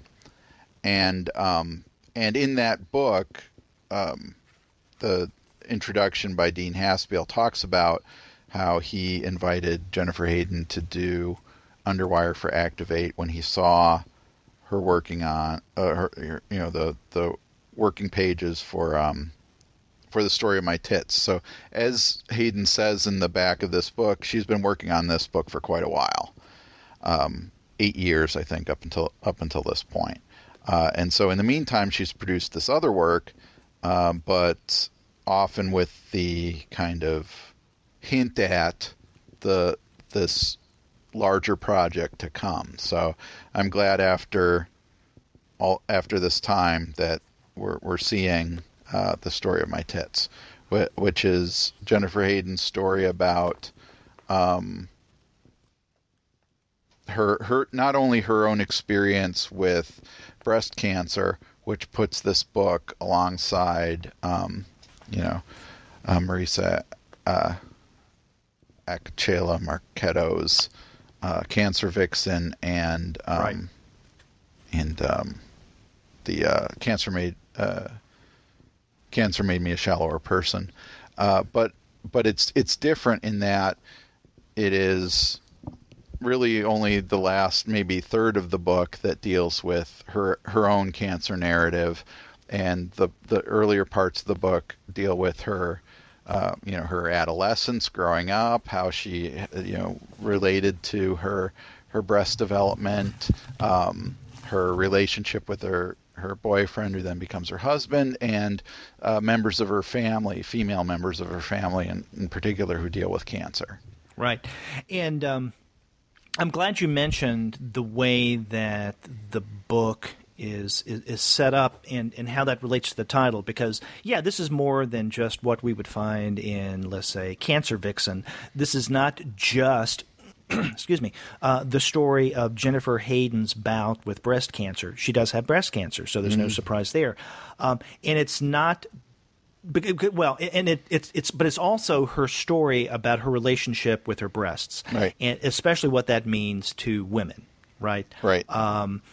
So the book, going back through it, I don't know how neatly this will be, but I've divided the book into 3 sections. Okay. The first, not quite third of the book, and this goes up to and includes the section. No, it goes up to, but doesn't include the section Tits in Jersey. And we should mention that all of the chapters, I think all the chapters, have tits in the title. So yes. Tits in Jersey, tits on film, tits this or tits that. There's a lot of tits in this episode. Untitled or untitled. Yes, exactly. But so before we get to Chapter 7, which is Tits in Jersey, this is primarily the story of her growing up, going into college, and developing relatively late in life compared to other girls and women that she knew. And she's very self-conscious about that, and much of her identity hinges on the size of her breast. Right. And so when she finally gets them, she feels like a completed person and all of that. So that's the first third of the book. The last third of the book, beginning at Chapter 12, Tits on Film, this is where we get her story about breast cancer. Right. Now, the middle third, basically from Chapter 7 through 11, it deals with cancer, but there's not much of an emphasis, if at all, on breasts, either hers or others. I mean, yes, her mother has gotten breast cancer, and she had, one of her breasts removed, and that's mentioned, but that event takes place in the first third of the book, if I'm not mistaken. And one of the things that struck me in reading this is that big second third of the book, the noticeable second third of the book, that doesn't seem to have much of anything to do with the story of her tits. Now, with cancer, yes. With her development as a person, woman and otherwise, yes. I'm not saying that as a criticism, but it's more of an observation. I think it's a necessary transition between the first third and the last third. Because if we didn't have the story in this second third that we do, it would be hard to put those first two parts together in the way that makes a lot of sense. It's just that this entire book is not the story of her tits, but it's 2/3 of it is. Well, yeah, maybe. I mean, part of it is the relationships she develops with her husband too, who I think becomes very important in that, in that story, in that one of the things I was really feeling too when I was reading this was, and I even said this to my wife while getting through this, is that this was a good book for me to read because I get a sense of how a husband should behave in this situation. Because Jennifer's husband does a great job in this. Yeah. And so, but if we didn't see the kind of ups and downs of that relationship in that middle section, that his response to her cancer and her treatment and her recovery may not have been as powerful as it is. Plus, one of the things she wrestles over in her treatment and recovery and so on is the fact that in that relationship, her husband has been very fond of her breasts. Yeah. And some of her decisions about what she does later on, that comes into play. Mm-hmm. And that what you just mentioned makes perfect sense, and that's partly where I was going in saying that even though that second section really doesn't have much of anything to do with her breasts, directly or even indirectly, the transition between the first and the last third of this book would really not make as much sense because you would have that setup or the context in that second section removed. And that would make it difficult to have the book that we do. You're right. I mean, one of the most outstanding characters in this book is her husband. And, he's not without his faults, but he's very human. But at the same time, he is very admirable. And not only in the way that he reacts and works with her and supports her once she realizes that she has breast cancer and then she makes a decision to get a double mastectomy. But even at the beginning with, when he's still a little immature, he's still a damn good guy. Yeah. He does have a little bit of a macho problem early on that he doesn't want to, he hesitates on making certain kind of life decisions until he can feel like he can support the family more when he is not the primary breadwinner, and that could be read as a little bit of a flaw, but I think that's also part of the kind of beauty of where he ends up. Oh, exactly. But, another thing that we get, and especially in the second third of the book, is a deep, really thick context of his backstory as well. We find out about his parents and the parents' relationship. His parents are both divorced, but they seem to be happier, much, much happier divorced and married to other people than staying married. And then his brothers and their relationship. So, I mean... And I mention this because understanding the husband's background. What is the husband's name? I'm blanking right now. Yeah, I am too. But understanding where he comes from, it kind of makes sense that he has that little residual machoism of having to provide for the family. Okay, I'll grant him that because given where he's coming from and his background, that's the kind of guy that he is. Right. But I feel like I understand him thoroughly, or much more thoroughly than I would if we didn't have this information. It brings me back to that second third of the book. Yeah, it may not have much to do with breasts, but it's necessary in this story. In other words, this is, I think, a book that I would feel more comfortable calling more of a general memoir autobiography than I would a book, let's say like Cancer Vixen, about a specific event in a person's life. Cancer. This is, we cover, almost all of Jennifer's life. Now a lot of that is defined by cancer in her breast, but not all of it. Right.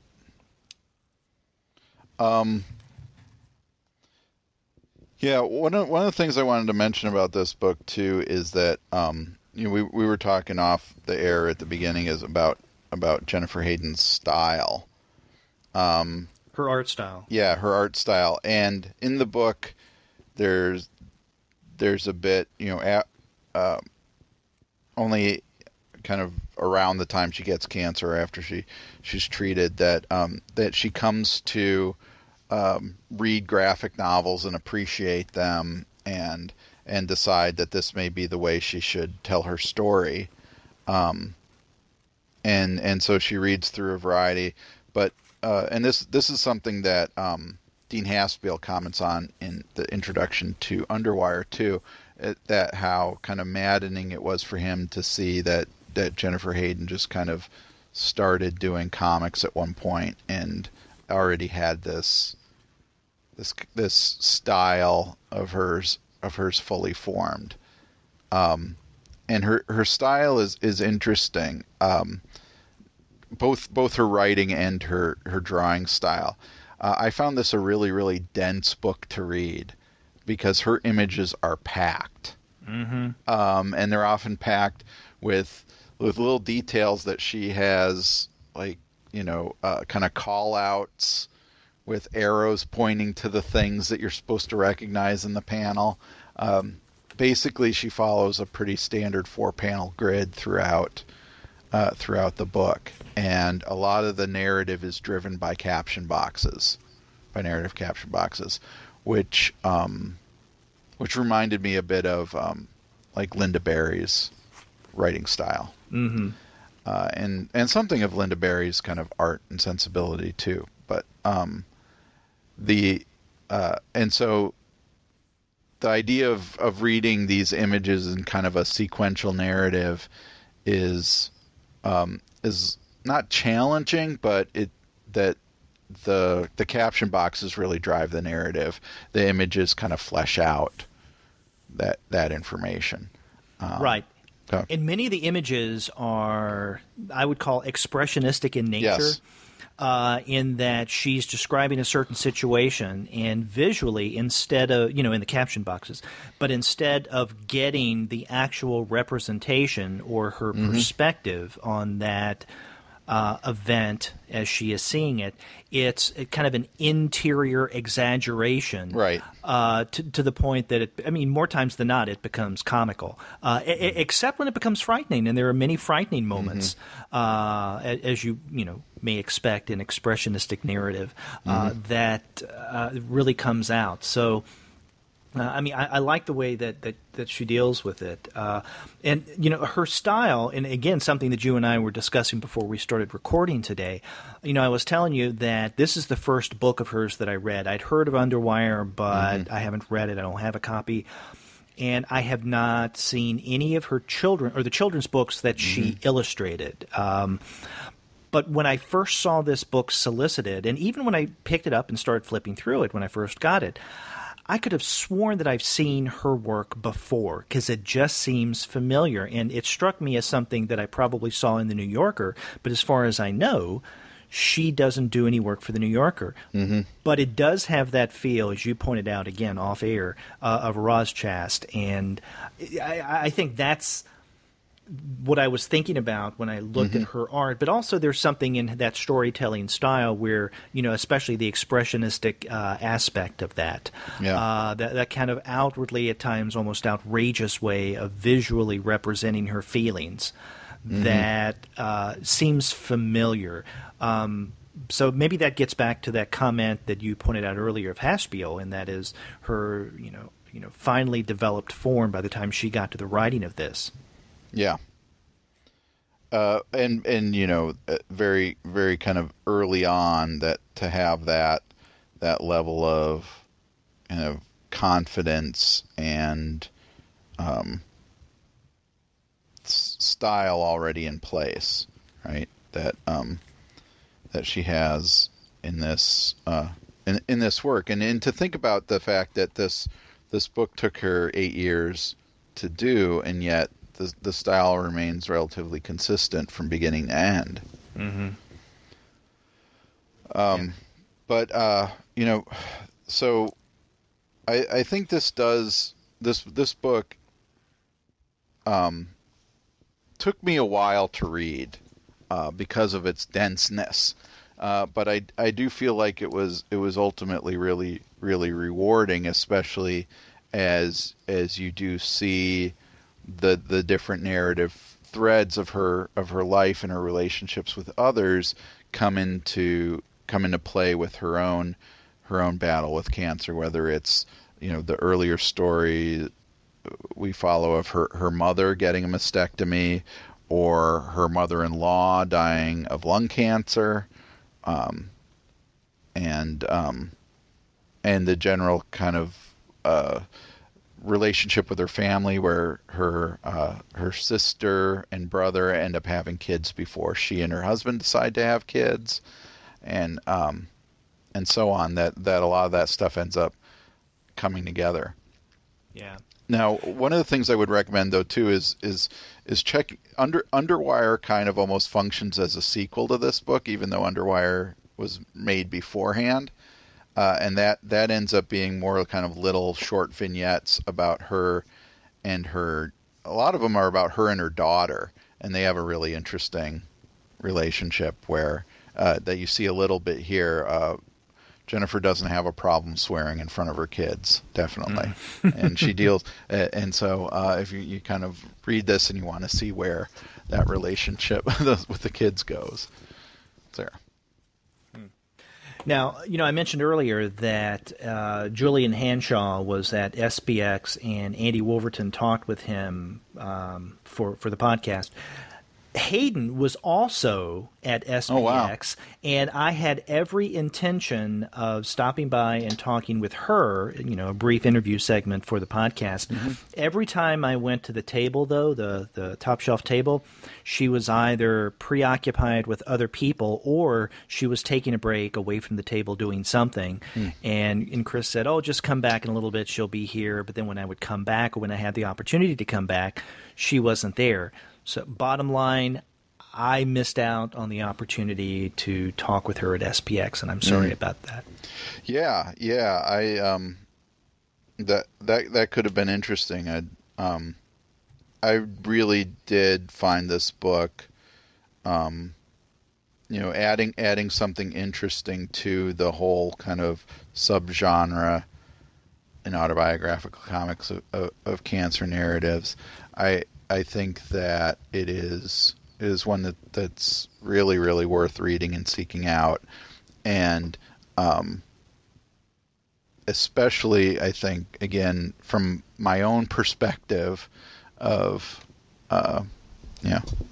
being a man and not having something like, not knowing what even the fear of this might be like, but to see what how a relationship survives this kind of experience, I thought was really illuminating.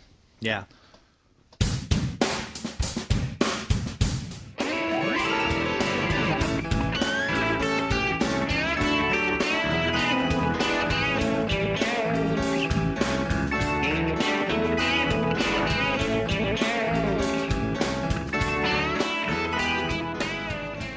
Well, a very different kind of book is the next one that we're going to be discussing, and this one came out just last week.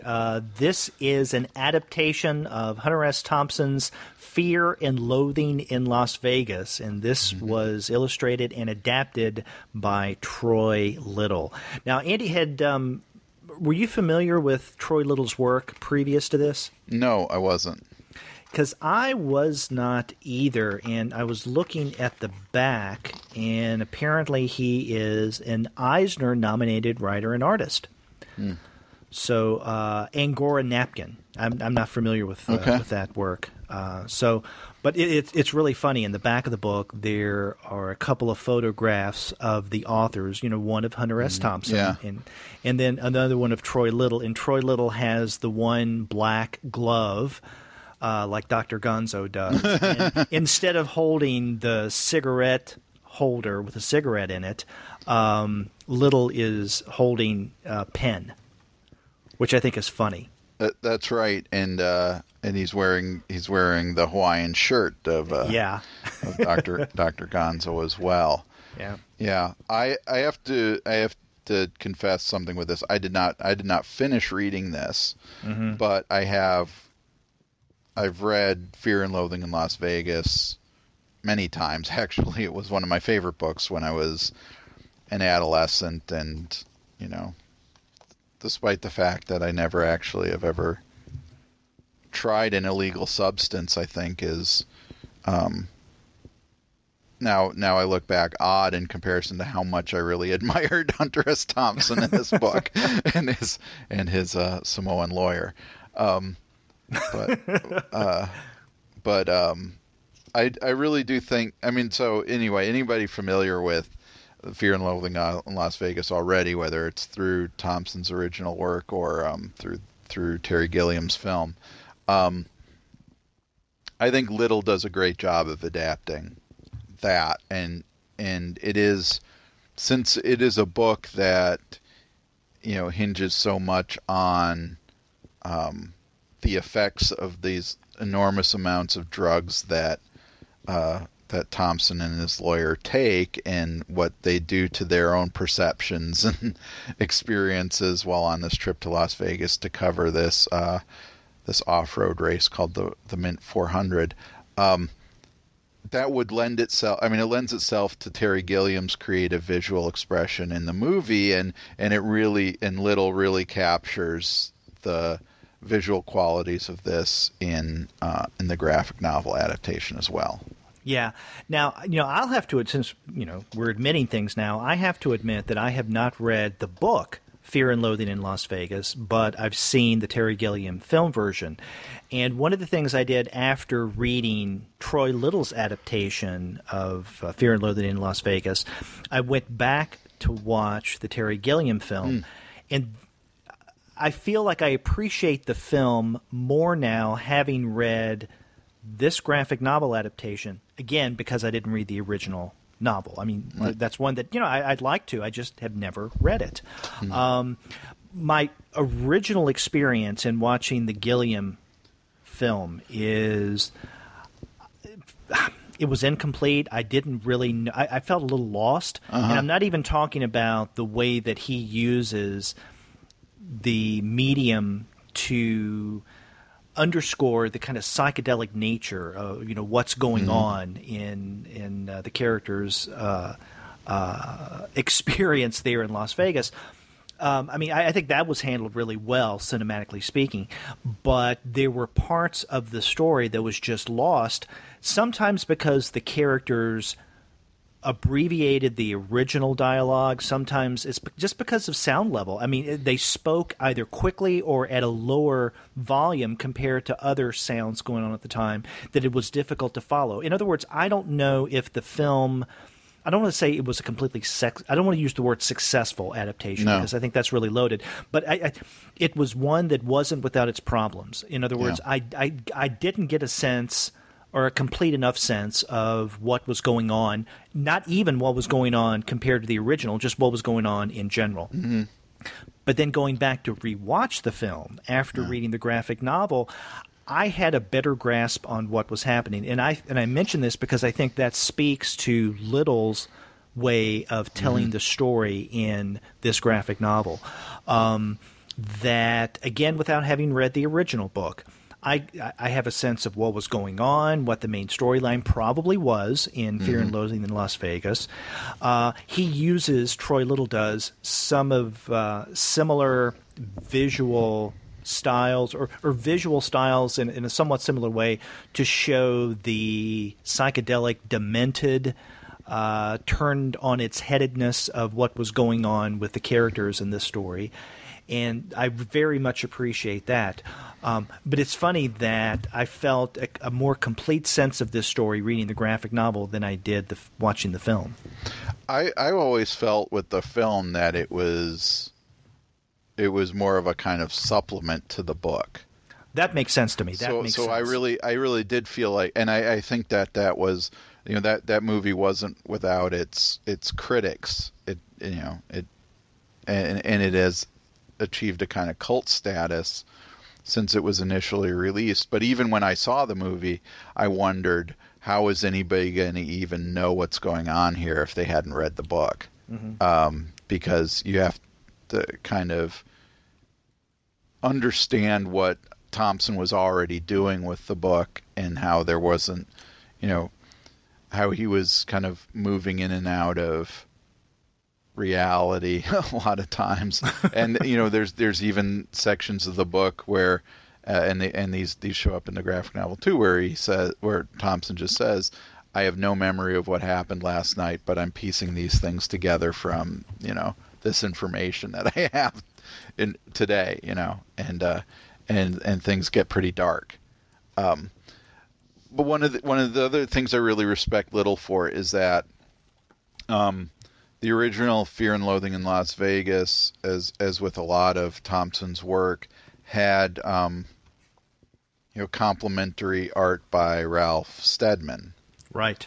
and Little does not duplicate Stedman's style here, which I like. Other than the logo on the cover of the book, the lettering, yeah. Yeah, this does not. He goes his own route, which is still completely appropriate, still in the kind of wildly imaginative and often surreal qualities that, you know, Stedman's work also has, and then often kind of violent and angry as well. But it Little style really, really works well here. Mm-hmm. I agree, and not even in the at times over the top visuals, but also in the paneling. And this becomes most apparent when they're at Circus Casino. Mm-hmm. And as you would expect, with anything associated with the word circus, things get a little weird. And, you know, psychologically for, you know, both Raul and Dr. Gonzo, I mean, this is where things, I mean, they've broken down before, but at this point, everything starts to turn upside down big time. Yeah. Yeah, and speaking of Circus, not to get off on a tangent, but I think it was maybe, it's been a while now, probably could be close to 20 years ago that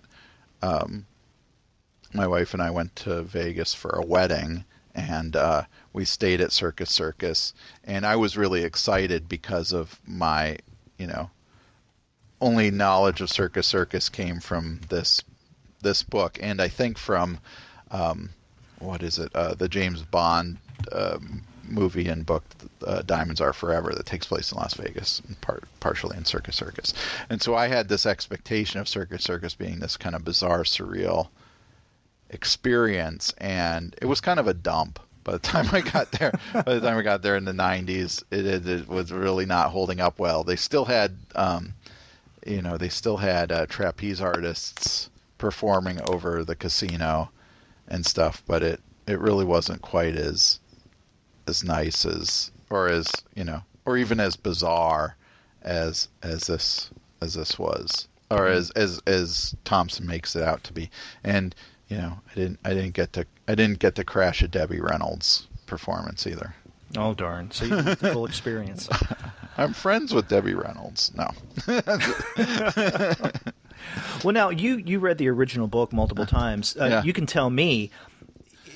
You know, in the graphic novel, in Little's version, in Chapter 9, Breakdown on Paradise Boulevard, there's one of those, as you mentioned, gaps of information. And at this point, we get an editor's note that the chronology that Duke has presented has completely broken down at this point. And so they're just piecing together bits of information from a recorder that he had. Is that the way that you find this in the book? Yeah, what page is that on? 144. Yeah, that's chapter 19. In the it's a chapter 9. That's what is it? That's not chapter 9 though. That must be part 2, chapter 9 and part 2. Yeah. Yeah. So that's, in fact, that is exactly how it goes it goes in the book. And you know, I know that they deal with this in a different way in the film, in Terry Gilliam's film version of this. And I think that was effective. But to me, I much more appreciate what Troy Little does here in representing that gap, because in the medium of film, you still have film that's representing what's going on. But in this part of the graphic novel or the comic, I mean, we do get a few panels, but it's primarily text. So what we see in this section, Breakdown on Paradise Boulevard, is actually a breakdown of the comics narrative that we had been experiencing. Yeah. Yeah, and that's pretty much exactly how it goes in the book, too. Yeah. That's good. So, yeah. I really enjoyed Troy Little's Fear and Loathing in Las Vegas.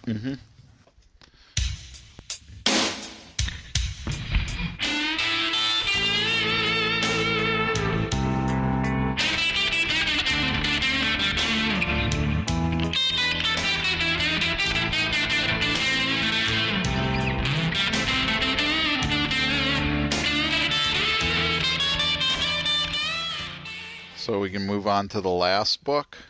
Yes, and this is one that is definitely not an adaptation of our Hunter S. Thompson narrative. This is Junction True, written by Ray Fox with art by Vince Locke. Yeah, and now this one, good. I think we were discussing this right before we started recording. I don't think this has been published yet. On Amazon, I looked it up, and now the pub date is in January of next year. But this was one that I think was originally going to be coming out in maybe September or October.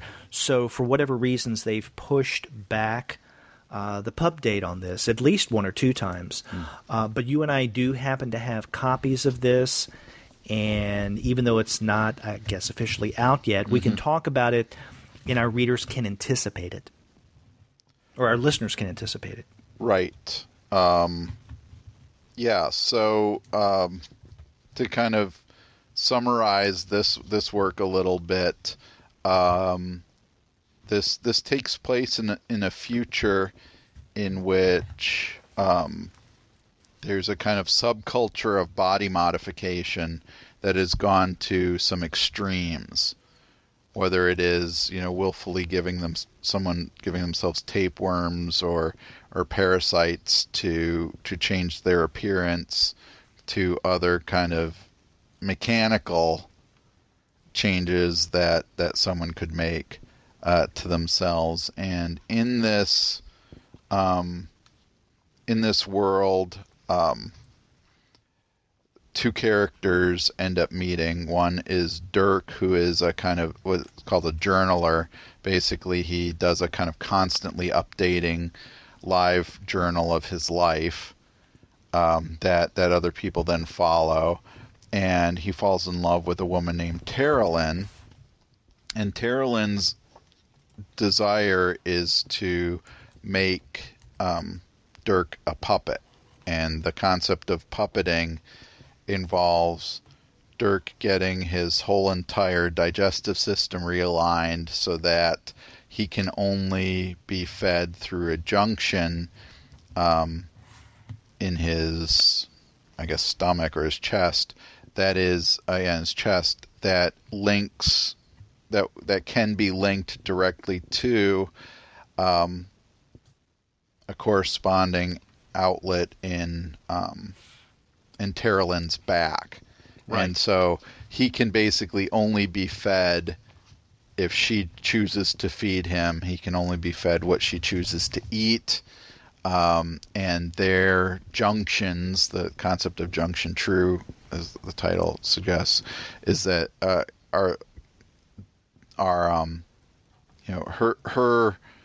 her feed to him is the only one that can match his junction. So nobody else could try to feed him. Right. And then what we learn early on from the, I guess, I'll put in quote marks here, doctors who actually do perform the operation, is that it's irreversible. Yeah. And highly illegal. And yes, highly illegal. You in mentioning the setup, and that was really good, by the way, I couldn't help but be reminded of one of my first thoughts once I got into the first section of this book. It just reminded me a lot of Jeremy Hahn and Jason Hurley's The Beauty in some ways, because, now here the premise, and not even regarding that digestive junction that you described, but with the tapeworms, let's say, or the parasites, the fact that individuals are doing this to their bodies in order to become more attractive, in order to fit in more, to be, and not just attractive physically, but culturally as well, because you're right, there is a subculture that's very much a part of that. It's interesting, though, that outside of that subculture, this seems like the kind of society we're living in today. Yeah. Everything outside of what goes on with this subculture could be set in today's world. Now, the difference between this Injunction True and the beauty is that the beauty is a disease that people contract, for the most part, maybe unintentionally at first, but then there is an exploitation of what that disease brings to them. This is a little different dynamic, but it's not that different of a setup, I think. Right.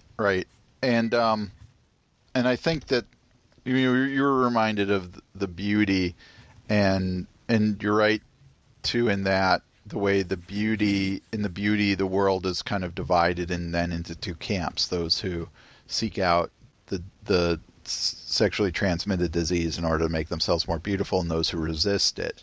Whereas here the people who engage in this kind of body modification are in a very distinct minority.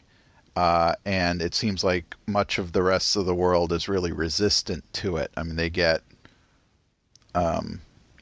abused on the street verbally and sometimes physically for their choices. And now part of this narrative too is driven by a third character named Naoko, who is a journalist, and she's investigating some of the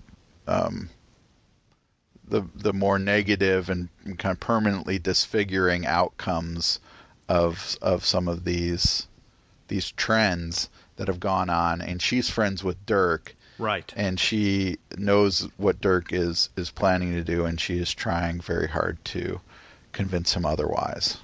Right, and so she sees fairly early on that there's something askew with Carolyn.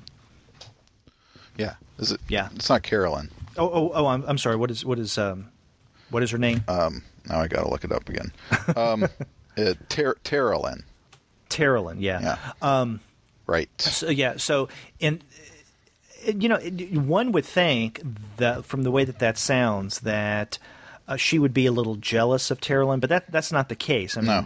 She does seem to have a solid friendship with Dirk, and is looking out not only for him but also for the kind of people that she has been interviewing in her investigations. Mm-hmm. People who are taken advantage of, even unintentionally, by these kind of parasitic modifications. Right. But in the form of Terralyn, I mean, this is an intentional, bordering on almost, I don't know if I'd go as far as evil, but yeah, close to it maybe. Selfish, definitely. Yeah. Way of how these kind of bodily modifications can affect others, and I think selfishness is what this all comes down to. Mm-hmm. With Terralyn. Yeah. Last year at I helped put together this Sumter Art Symposium in the town in South Carolina where I teach, and one of the guests we brought was Ray Fox. And unfortunately, I wasn't able to record this interview presentation I did with him, but we talked about his image series at the time, Intersect, and which I felt there's some similarities between this work and Intersect, in that one of the things I said in that discussion with him was that Intersect feels like a book that you really have to immerse yourself in.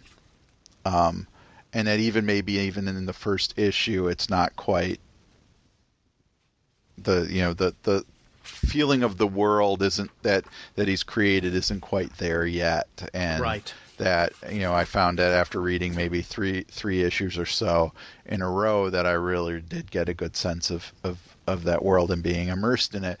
But he doesn't like front load a whole bunch of information in order to get you into that world right away. He instead creates a world that you have to immerse yourself in and catch up along the way.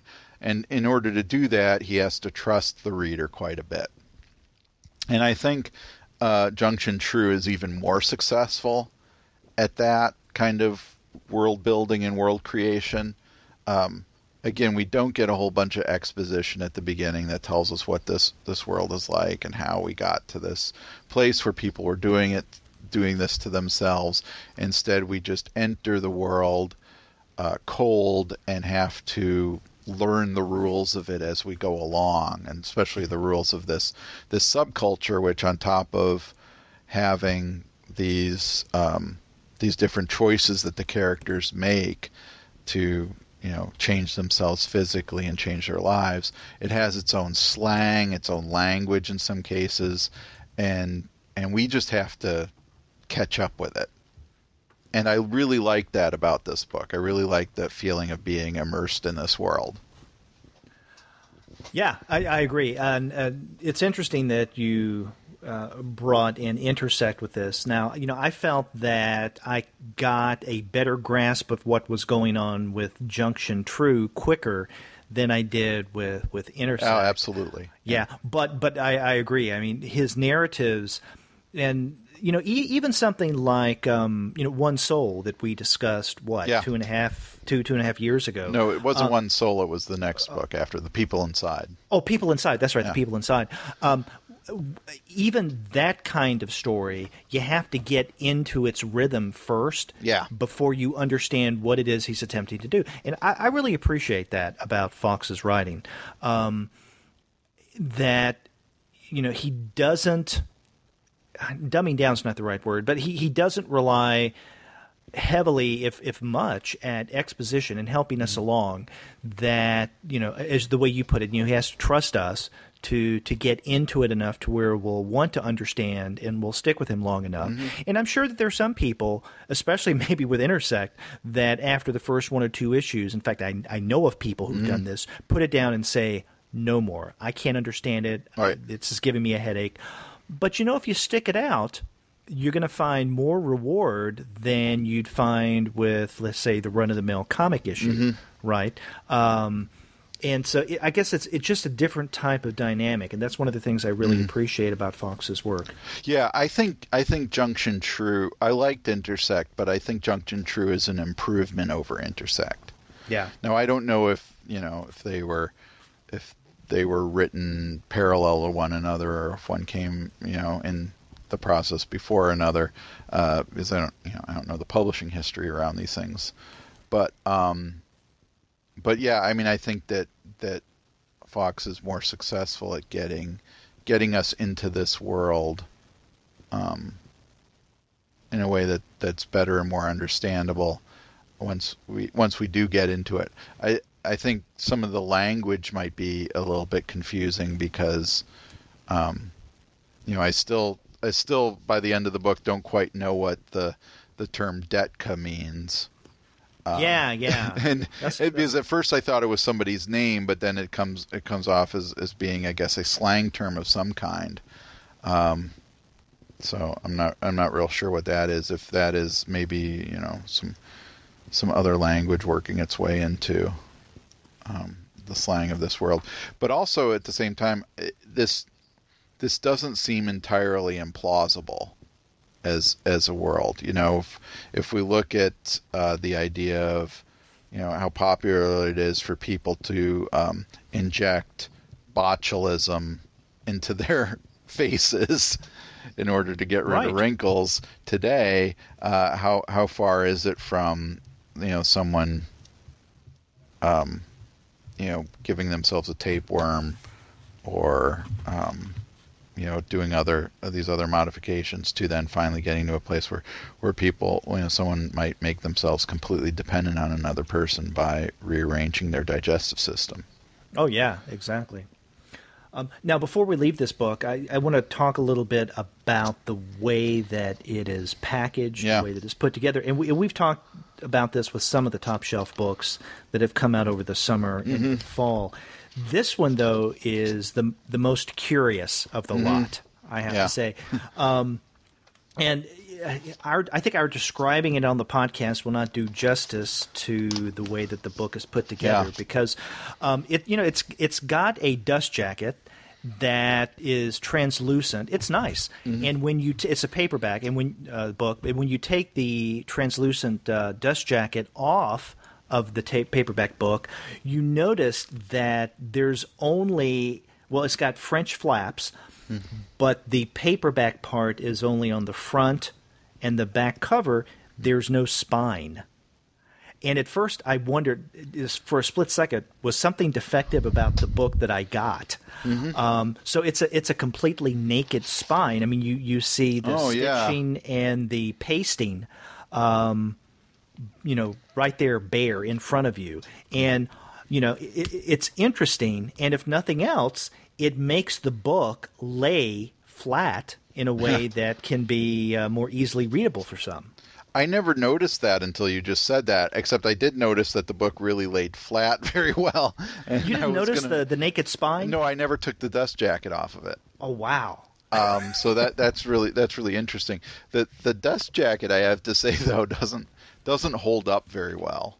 I was carrying this around in my book bag and reading it at school and coming back, and my copy's kind of a mess now. Oh. That dust jacket is very fragile. I guess so, but I have a habit of books, any kind of book that has a dust jacket. I will take the dust jacket off when I'm reading it and then put it back on when I'm done. Yeah. So if I'm reading a book over, let's say, a day's or week's period, it'll be without the dust jacket. Yeah. And I know I do that normally too, but for some reason I didn't do that with this book. Ah. So, yeah, now you can marvel at the naked spine. Yeah. But that is interesting. Maybe find out what the idea of this is.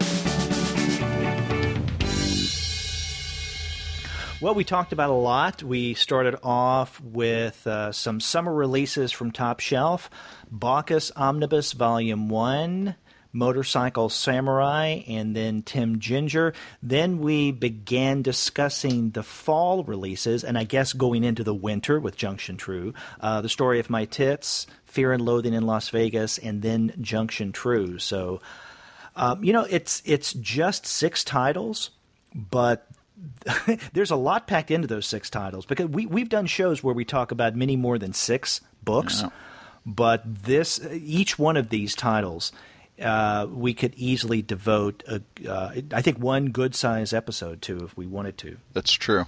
Yeah. So yeah, a lot of good reading, and if you want to enjoy the kind of books that we've been discussing on today's show, then you would do well to check out the website of In Stock Trades. They're the sister company of our sponsor, Discount Comic Book Service. And if you go to InStockTrades.com right now, you'll see that all of these books, except for one, Junction True is not yet listed, but all the others are at substantial discounts. In fact, you can find the Bacchus Omnibus Volume 1 at 50% off of the cover price. So instead of paying $39.99, you pay only $19.99, and you can find Motorcycle Samurai, Tim Ginger, Story of My Tits, and Fear and Loathing in Las Vegas, each at 30% off of the cover prices. So great discounts at both Discount Comic Book Service and In Stock Trades. And after you do get your comics there, get in touch with us and let us know what you think of these titles. If you go to our website, comicsalternative.com, you can leave us an audio message through SpeakPipe. It's very easy to use. Or you can call us the old-fashioned way. Our phone number is 415-3-COMICS. That's 415-326-6427. That's right, or you can get a hold of us by email. We are 2guys@comicsalternative.com, or you can get a hold of us individually. I'm Andy at comicsalternative.com. And I'm Derek at comicsalternative.com. You can also get a hold of us through Twitter, where we announce new content to our podcast, as well as updates to the blog. You can check out our Twitter feed at the number 2 Guys with PhDs. That's right. You can also find us on Facebook, on Tumblr, on Instagram, on Google+, on Pinterest, and on YouTube. You can subscribe to the podcast through iTunes. You can stream us on Stitcher. You can also find us on TuneIn. And you can find every single one of our episodes, as well as our reviews and the commentary that we post on our blog. And that's on our website, comicsalternative.com. That's right. All the ways to get a hold of us and let us know how we're doing. That's right. And what we've been doing lately is a lot of reading. So after this Top Shelf show, Andy, I'm going to have to take a little nap. Yeah. I'm going to go read something fun now, like Tenure and Promotion Files. Okay. Which I have to do as part of the job. Yep. So while you do that, we'll wait to hear from our listeners. So until next time, I'm Derek. I'm Andy. See ya.